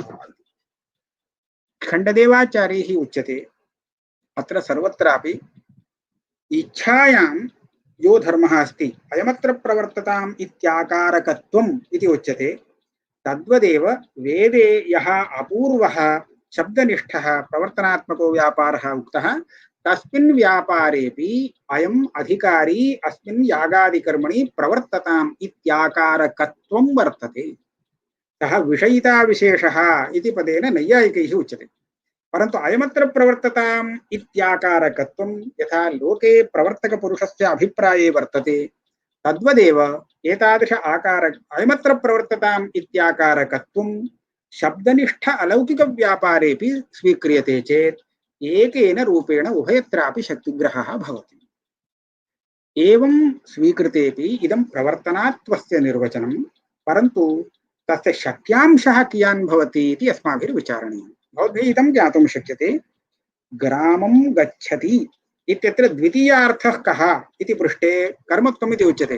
कर्मत्वं नाम किम् इत्युक्ते दीर्घं परिष्कृतं स्वरूपम् उच्यते, परन्तु अन्ततो गत्वा तत्र आधेयत्वमात्रं प्रत्ययार्थः। सर्वत्र प्रत्ययस्य अर्थः कः इति यदा अस्माभिर्निर्णीयते, प्रकृत्यर्थः न मया नोच्यते, प्रकृत्यर्थस्तु स्वातन्त्र्येणापि अस्माकम् अर्थमवबोधयति, परन्तु प्रत्ययांशस्य यः अर्थः अस्ति तत्र अन्वयव्यतिरेकादिकं परिशील्य यः अंशः अन्यतः लब्धुम् अशक्यः भवति तावन्मात्रांशः तेन उच्यते, अन्यत् सर्वम् अन्वयबलात् लभ्यते इति उच्यते। एवं रीत्या परिशील्य तैः खण्डदेवाचार्यैः लिङ् प्रत्ययस्य अर्थः व्यापारः एतावन्मात्रं, व्यापारत्वेन व्यापारः इति अर्थः। प्रवृत्त्यनुकूलत्वं कथं लभ्यते, तत्रैव आख्यातार्थः प्रवृत्तिरूपा अर्थभावना अस्ति, तस्याः अर्थभावनायाः अनुकूलत्वरूपसम्बन्धः प्रतीयते चेत् अयं व्यापारः प्रवृत्त्यनुकूलो भवति। एवञ्च उभयत्रापि प्रवृत्त्यनुकूलव्यापारः निवृत्त्यनुकूलव्यापारः इति पृथक् पृथक् वक्तव्यम् इति अपेक्षा नास्ति। लिङ्गर्थः नाम लिङ्गः यः अर्थः अस्ति सः केवलं व्यापारः इत्येव। एवञ्च प्रवर्तन निवर्तन इति अनयोः लिङ्गर्थः भिद्यते इति नास्ति, एवं करणीयम्। एवञ्च कः भेदः, अन्ततः मम समयः अपि इदानीं समाप्तप्रायः, तत्र कः विशेषः इत्युक्ते यदा प्रवृत्तिं प्रति सः व्यापारः, व्यापारस्य सम्बन्धः प्रयोज्यप्रयोजकभावः भवति, तदा प्रवर्तनाशब्देन सह व्यापारः उच्यते। यदा प्रवृत्त्यभावप्रयोजकत्वं सम्बन्धः आयाति तदा तु स एव व्यापारः इदानीं निवर्तना भवति। नाम प्रवृत्त्यनुकूलव्यापारः प्रवर्तना, प्रवृत्त्यभावप्रयोजकव्यापारः निवर्तन। येन व्यापारेण प्रवृत्त्यभावो जायते तदानीं सः व्यापारः निवर्तन इत्येवं रीत्या लिङ्गसमभिव्याहारस्थले निवर्तनाबोधः, लिङ्गसमभिव्याहाराभावे लिङ्गप्रवर्तनाबोधः इत्येवं खण्डदेवाचार्याणां पक्षः। अथ च अस्मिन् पक्षे अभिधाभावनामाहुः इत्यादौ अभिधाशब्देन अभिधीयते अनेनेत्यभिधा इति व्युत्पत्त्या शब्दः उच्यते। शब्दनिष्ठः अयं व्यापारः इति कृत्वा भावनाख्यः व्यापारः इति कृत्वा अभिधाभावनामाहुः। धर्मधर्मिणोः तादात्म्यस्वीकारात् शब्दात्मिका सा भावना इत्यादि वार्तिकग्रन्थः सर्वोऽपि सङ्गच्छते इति खण्डदेवाचार्याणाम् आशयः। मया एतावता इदं व्याख्यानम् उपसंह्रियते। अन्ततः इदमेव एकं वक्तव्यमस्ति। एते ग्रन्थाः वस्तुतः दुरूहाः सन्ति, परन्तु एतेषां परिशीलनेन कः सारः निर्गच्छति इत्युक्ते खण्डदेवाचार्याणां विचारः कश्चन प्रकर्षपथम् आरोहति इति भाति। इतः परं प्रश्नस्य अवकाशः वर्तते, प्रश्नः कर्तुं शक्यते।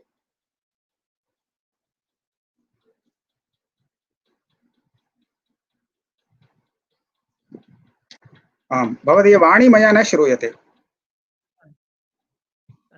भवतः प्रति अल्पत्वावच्छिन्न प्रतियोगिता का भाव विशिष्टान् धन्यवादान् व्याहरामि। तार्किकभाषया व्याहृतम्। आं तथा, यतः खण्डदेवमादाय अत्र चर्चा चलति, अतः न्यायशैल्याः प्रयोगस्य किञ्चित् औचित्यम् अवधारितम्। तत्र इदानीम् आङ्ग्लभाषया अस्य व्याख्यानस्य सारः कश्चित् पठामि। Now I am going to read an English translation of the main points, the bullet points that Shastriji was kind enough to provide me. I must mention here that Professor Elisa Fresky did the translation of these points, and she spent a lot of time translating these points, and she added some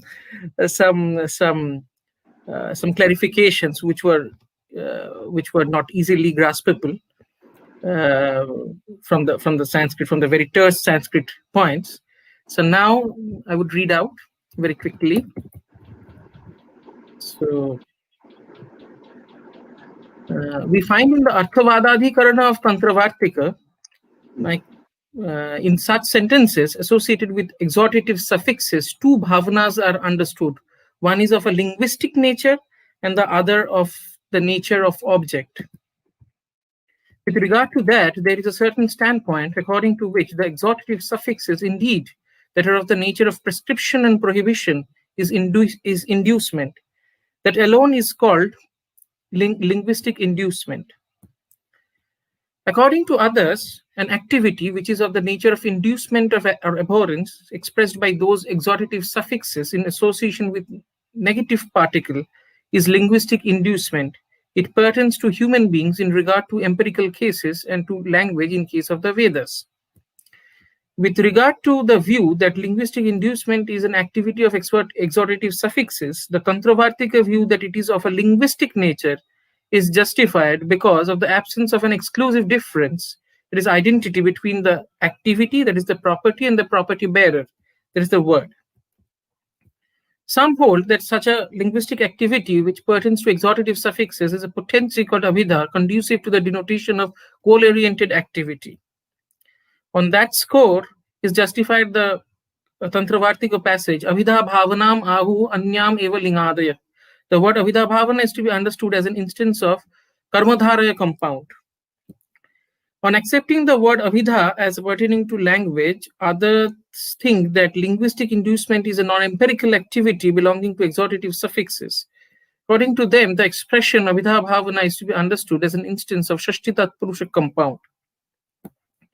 In the first case, how is bhavana the meaning denoted by the exhortative suffixes? What is the means for understanding it as the meaning of them?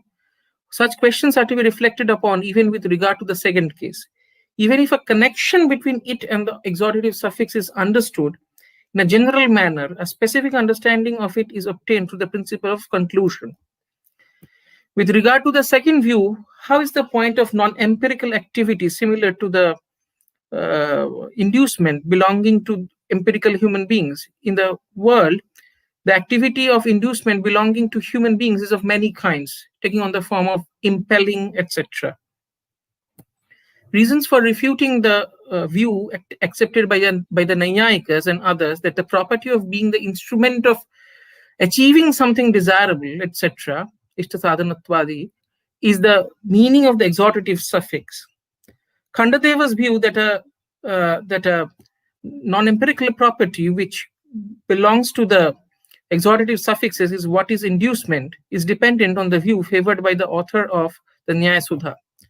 Although the property of being the cause of undertaking of an action is common to all undertaking of actions, inducement belongs to the activity of the inducer. For this reason, an examination of the inducement activity of a trustworthy person is in place. In Khandadeva's opinion, activityhood, vyaparatvam, is the delimiter of the property of being the primary meaning of the exhortative suffixes. This is because all other candidates for it are available through other instruments of knowledge, pramana. Specific instance of the property of being the content bearer having the form, may this person be induced in regard to this, is the delimiter of the property of being the primary meaning of it. Another view is that the universal property of desirehood is the delimiter of the property of being the primary meaning. By contrast, in case of the Veda, a secondary meaning in the form of a non-empirical inducement is to be resorted to. The ways of wording of the objections regarding the syntactic connection of the negative particle is also to be discussed. Reflections of the objections leveled in Mimamsa Bala Prakasha against another theory spoken of by the Nyaya Sudha. The view of Parthasarathi Mishra with regard to linguistic inducement. Khandadeva's discussion on that and delineation of Khandadeva's own view. The defense of the Tantravartika passage in favor of Khandadeva's view. Explanations with regard to that. Thank you. And now the floor is open to questions. Please feel free to ask questions. If someone wants to ask in English, I can translate it into Sanskrit as per my capacity. So, अत्र तमग्न सर्कार महाशय किमपि पृच्छति प्रवृत्ति निवृत्ति विहाय उपेक्षा अपि ज्ञानस्य फलं प्रयोजनं वा भवितुम् अर्हति न वा यदि तथा भवितुम् अर्हति तर्हि ज्ञानकर्मणोः कः सम्बन्धः बोध्यः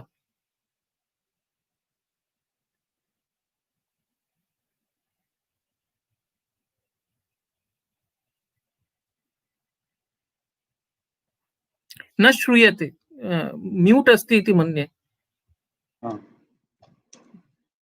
प्रवृत्ति निवृत्ति एतद् विहाय उपेक्षा इत्यपि किंचित् ज्ञानस्य फलम् अस्ति ज्ञानस्य फलम् अस्ति तत्तु सम्यक् परन्तु उपेक्षात् अपि एकं फलं भवति चेत् तावता ज्ञानकर्मणोः कः सम्बन्धो बोध्यः इति प्रश्नः कथम् इति तत्र अस्पष्टता वर्तते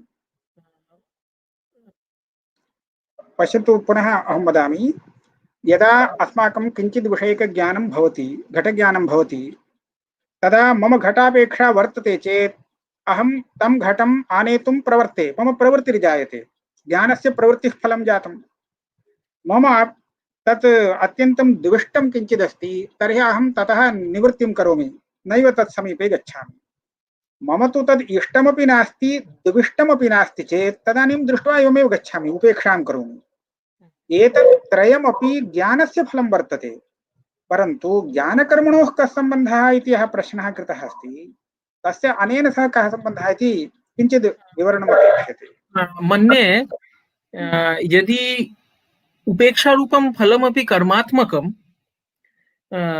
तर्हि ज्ञानस्य कर्मात्मकस्य तस्य फलस्य कः सम्बन्धः इत्येव प्रश्नस्य आशयः तर्हि अहम् एकं सम्बन्धं वदामि यदा इदं फलं ज्ञानस्य फलम् इति उच्यते तर्हि फलफलिभावः सम्बन्धः अस्ति। इदं ज्ञानं यदस्ति तस्य कुत्रचित् वृत्तिरूपं फलं, कुत्रचित् निवृत्तिरूपं फलम्, उपेक्षात्मकं फलम्, एतत् सर्वं फलमिति उच्यते खलु। तदा ज्ञानस्य कर्मणश्च नाम प्रवृत्त्यादिरूपस्य कर्मणश्च निवृत्तिरपि कर्मत्वेन तैः स्वीकृता इति भाति। तर्हि फलफलिभावः अस्ति।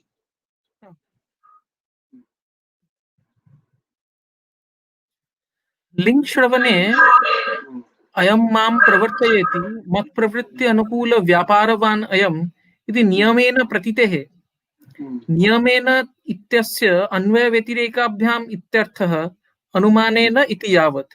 वाक्यार्थबोधस्य सर्वदा अनुमानसापेक्षत्वम् अस्ति वा? नास्ति नास्ति। नियमेन प्रवृत्तिः ग्रन्थकारेण या उक्ता सा शब्दस्य अस्मिन् अर्थे शक्तिः इति निर्णयाय उपयुक्ता। अस्य शब्दस्य अस्मिन् अर्थे शक्तिः इति पदपदार्थसम्बन्धज्ञानं तु अन्वयव्यतिरेकाभ्याम् अनुमानेन भवति। शक्तिग्रहं व्याकरणोपमान कोशाप्तवाक्याद् व्यवहारतश्च इति उच्यते खलु। तत्र व्यवहारस्थलेपि शक्तिग्रहः अनुमानेन भवति। यदा शक्तिग्रहो जातः ततः परं शब्दात् सः अर्थः प्रतीयते अस्माभिः। एवञ्च शाब्दबोधार्थम् अनुमानं नापेक्षते। शब्देन अर्थबोधार्थम् अनुमानस्य अपेक्षा नास्ति, परन्तु शाब्दबोधात् प्राक् पदस्य यत् शक्तिज्ञानम् अपेक्षते, कुत्र कः अर्थः अस्य पदस्य इति पूर्वमेव ज्ञातं चेदेव तत्पदं पश्चात् अर्थं बोधयति। तत्र शक्तिज्ञानार्थं तु अन्वयव्यतिरेकप्रयुक्त अनुमानस्य अपेक्षा वर्तते।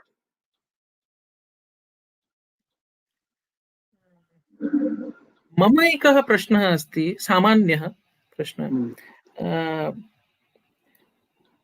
नव्यन्यायशैल्याः उपयोगेन नव्यमीमांसायां को लाभः विशिष्टः जातः?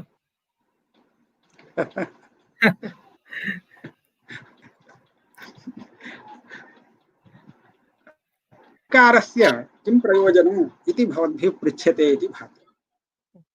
कस्यापि पक्षस्य परिष्कारः किमर्थं क्रियते?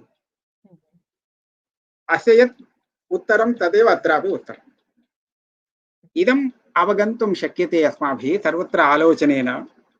अपरिष्कृतं तत् रूपं यदि स्वीक्रियते तर्हि तत्र दोषः आयाति।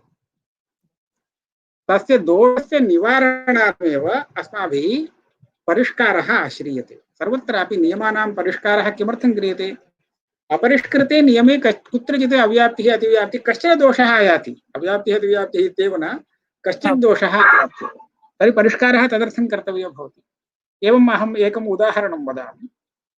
पाणिनिसूत्रं वर्तते आद्गुणः। आत् इत्युक्ते अवर्णात्, अचि इति अवर्णात् अचि परे गुणो भवति इति। अवर्णात् अचि परे गुणो भवति इत्युक्ते कस्य गुणो भवति? आद्गुणः इति एव अस्ति। अचि परे गुणो भवति, अवर्णात् परः गुणो भवति इति अर्थः भवति चेत् अयम् अर्थः समीचीनो वा? कुत्रापि संगतिर्नास्ति, सम्यक् नास्ति। किन्तु अत्र अनुवृत्त्यादिकं कृत्वा परिष्कृत्य अवर्णात् अचि परे पूर्वोत्तरयोः उभयोस्थाने एकः गुणो भवति इति परिष्कृतं तथा उच्यते चेदेव सः अर्थः समीचीनो भवति इति कृत्वा परिष्कारः आद्यते। खण्डदेवाचार्यैः यत्र यत्र परिष्कारः कृतः अस्ति तादृश परिष्कारे नव्यन्याय भाषा उपयुक्ता। यतः इयं भाषा परिष्कारोपयोगिनी भाषा। नाम ईषदपि इतस्ततः शब्दस्य परिवर्तनं क्रियते चेत् न सहते इयं भाषा, नव्यन्याय भाषा। अतः अनया भाषया यदि परिष्कारः क्रियते तर्हि तदुपरि शङ्कायाः उद्भवो न भवति।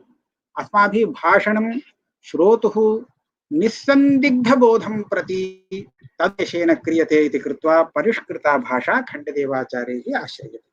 सिद्धान्तस्य परिवर्तनं न क्रियते, किन्तु सिद्धान्तस्य परिष्कारः क्रियते खण्डदेवाचार्यैः। तत्र च नव्यन्यायभाषा या अस्ति सा परिष्कारे अत्यन्तम् उपयुक्ता भवति इति कृत्वा सा आश्रिता। तावदेव। तथा एतस्मिन् विषये एव अपरः एकः प्रश्नः उदाहरण प्रदर्शनपुरस्सरं पृच्छामि। व्यापारत्वं लिङ्गादिशब्दस्य शक्यतावच्छेदकम् इति उक्तं चेत् लिङ्गादिशब्दः व्यापारम् अभिधत्ते इत्युक्तं चेत् को विशेषः को लाभः न्यायशैल्याः उपयोगेन इति कृपया विव्रियताम्। विवृणोमि। कश्चन समयः स्वीकर्तुं शक्यते? आमां तथा तत्र समयनिर्बन्धः नास्ति कालस्य। एवम् अहम् अत्र विवरणं करोमि। भवतां प्रश्नः वर्तते लिङ् शब्दः व्यापारम् अभिधत्ते, सुलभतया अर्थबोधो जायते। लिङ् शब्दस्य लिङ्गः व्यापारत्वं शक्यतावच्छेदकम् इति उच्यते चेत् तत्र किञ्चित् अवच्छेदकशब्दश्रवणेन दुर्बोधता जायते। एवं परिष्कारस्य का आवश्यकता? इदमेव भवतां प्रश्नः वर्तते। अहम् अस्य एकम् उदाहरणं वदामि। सामान्यतः शक्यतावच्छेदकस्य का आवश्यकता भवति? बालकमपि एकां गां प्रदर्श्य अहम् अयं गौः इति बोधयामि। तदा गोशब्दस्य सः अर्थं जानाति, समीचीनं। तदा सः गोशब्दात् कम् अवगच्छति? एकां गोव्यक्तिम् अवगच्छति, समीचीनं। यदा या गोव्यक्तिः मया प्रदर्शिता सा तु श्वेतवर्णा अस्ति, परन्तु इतः परम् अन्यत्र स्थलान्तरे कृष्णा गोव्यक्तिः, कृष्णवर्णा गोव्यक्तिः दृष्टा। तत्र सः अयं गौः इति कथं वक्तुं शक्नोति? कथम् अवगन्तुं शक्नोति? गोशब्दप्रयोगं वा कथं कर्तुं शक्नोति? यतः बहु भेदः अस्ति खलु। भेदे सत्यपि गोशब्दप्रयोगश्चेत् यः घटं दृष्ट्वा गौः इति शब्दप्रयोगः कुतः न क्रियते? अत्यन्तवैलक्षण्ये सत्यपि गोशब्दस्य प्रयोगः अस्ति, गोशब्दार्थः सः भवितुमर्हति, तर्हि घटेपि पटेपि गोशब्दप्रयोगः भवतु। किमर्थं तत्र गोशब्दप्रयोगः न क्रियते? प्रश्नः वर्तते न वा?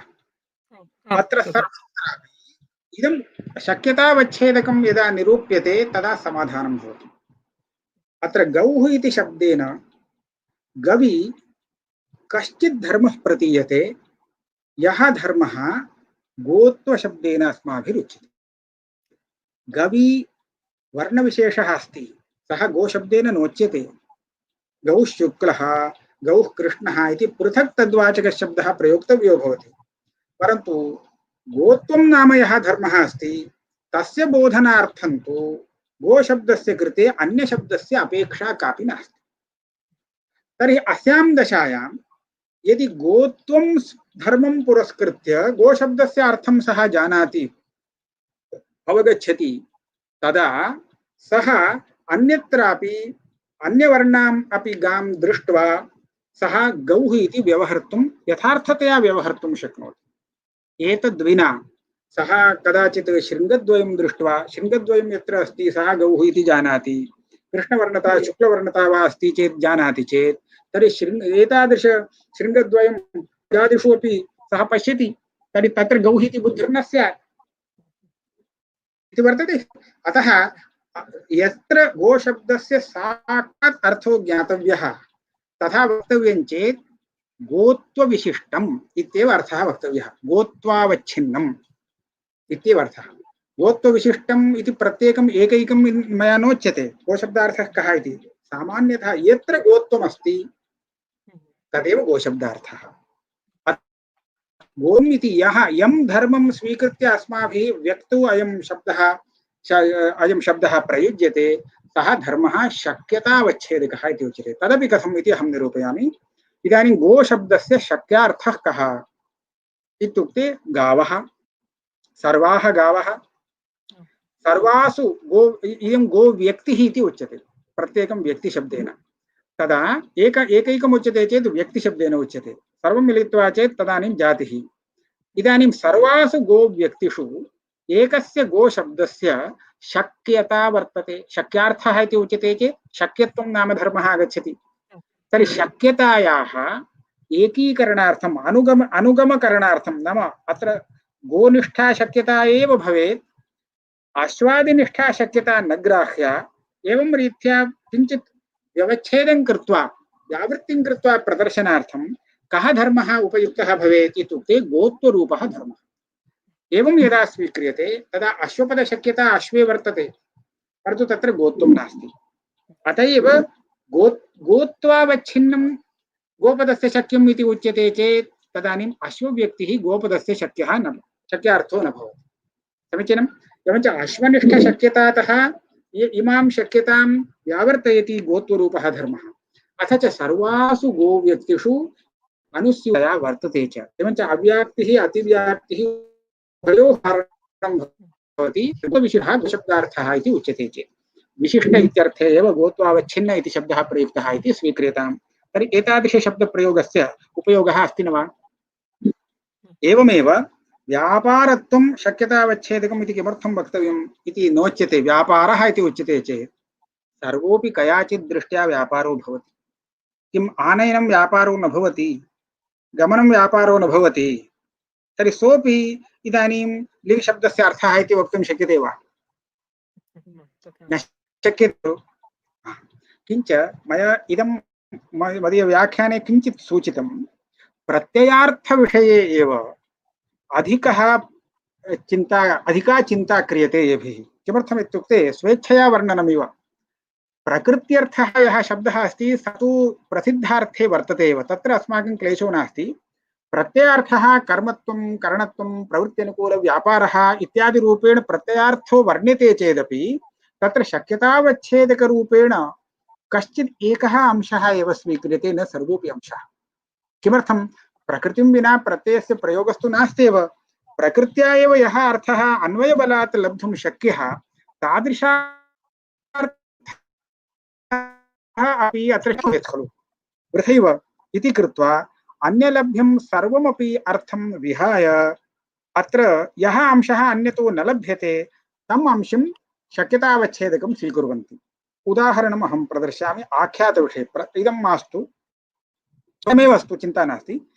यदा लिङ् प्रयोगः क्रियते तदा लिङ्गः कः अर्थः इत्युक्ते प्रवृत्त्यनुकूलव्यापारः। अयमर्थः इदं तु सामान्यरूपेण जातं। प्रवर्तनात्मकः व्यापारः नाम प्रवृत्तिहेतुभूतः व्यापारः। एवं यदि लिङ् शब्दस्य अर्थः उच्यते तर्हि तत्रैव आख्यातेन तेन प्रवृत्तिः इत्यपि अर्थः उच्यते। द्विवारं प्रवृत्तेः भानं स्यात्। प्रवृत्तिः प्रवृत्त्यनुकूलव्यापारः इत्येवं नास्ति। अस्माकं शाब्दबोधे एकवारमेव प्रवृत्त्यनुकूलव्यापारस्य बोधो भवति। आख्यातत्वेन या उपस्थिता प्रवृत्तिः, प्रवृत्तिरूपः अर्थः सा कुत्र गतः? यदा गच्छेत्, ग्रामं गच्छेत् इति उच्यते तदा ग्रामकर्मक गमनानुकूल व्यापारानुकूल व्यापारः इत्येवं प्रवर्तना प्रतीयते। नाम ग्रामगमनानुकूल प्रवृत्त्यनुकूल व्यापारः इति प्रतीयते। तत्र प्रवृत्तिः प्रवृत्तिबोधनार्थं पदद्वयम् आगतम्। आख्यातप्रत्ययोऽपि अस्ति, तेन प्रवृत्तिः अवबुध्यते। पुनश्च प्रवृत्तिः प्रवृत्त्यनुकूलव्यापारः इति द्विवारं शाब्दबोधे प्रवृत्तिर्भासते वा? न भासते। अतः किं करणीयम्? आख्यातेन प्रवृत्तिर्लब्धा, अनुकूलव्यापारः इति तावन्मात्रं लिङ्गर्थः। तथा चेत् प्रवृत्त्यव्यापारः इति एकधा बोधः भवितुमर्हति। तत्रापि किञ्चित् न्यूनता क्रियते। अनुकूलत्वांशः उभयोः अन्वयः अस्ति खलु, अन्वयबलादेव लब्धुं शक्यते। तर्हि सोऽपि त्यज्यताम्, केवलं व्यापारः। व्यापारः इत्यत्र व्यापारत्वम् इमं स्वीकृत्य शक्यतावच्छेदकं स्वीकृत्य अर्थवर्णनं करणीयम्। अन्यत् सर्वं निष्कासनीयं। प्रवृत्त्यनुकूलव्यापारत्वम् इति न, अन्यत् सर्वम् अन्वयबलात् लभ्यते। अनुकूलतासम्बन्धेन आख्यातार्थप्रवृत्तिः लिङ्गर्थे यदा सम्बन्धं प्राप्नोति तदा अयं व्यापारः प्रवृत्त्यनुकूलव्यापारः इति प्रतीयते। यदा नञर्थः अस्मिन्नेव अन्वयं प्राप्नोति तदा अयमेव व्यापारः प्रवृत्त्यभावानुकूलव्यापारः इति प्रतीयते। अन्यथा नञ् स्थले तत्र प्रवृत्त्यनुकूलव्यापारः अर्थः न भवति, निवृत्त्यनुकूलव्यापारः अर्थः भवति इति पृथक् पृथक् वक्तव्यं स्यात्। एकस्य शब्दस्य तत्र तत्र एकथा अर्थकथनापेक्षया एकत्र उक्तः अर्थः सर्वत्र यथा सङ्गतो भवति तथा करणार्थं खण्डदेवाचार्यैः व्यापारत्वमात्रं शक्यताविच्छेदकम् इति अन्ततः स्वीकृतम्। धन्यवादः। मन्ये अनेनैव अस्य सत्रस्य विरामः उद्घोषयितुं शक्यते। अतः with this we come to the end of this session, today's session, the second day, and both the talks were very, very stimulating, and it sparked many questions, and I'm sure that both of these talks provided many food for thought, and it must have also generated new research problems and new research questions, and I hope we will all benefit from these two talks as we benefited from the two talks that were delivered yesterday and the two that will be delivered tomorrow. And thank you for your patience and for bearing with the small internet and other connectivity issues. Thank you so much. Pranamah.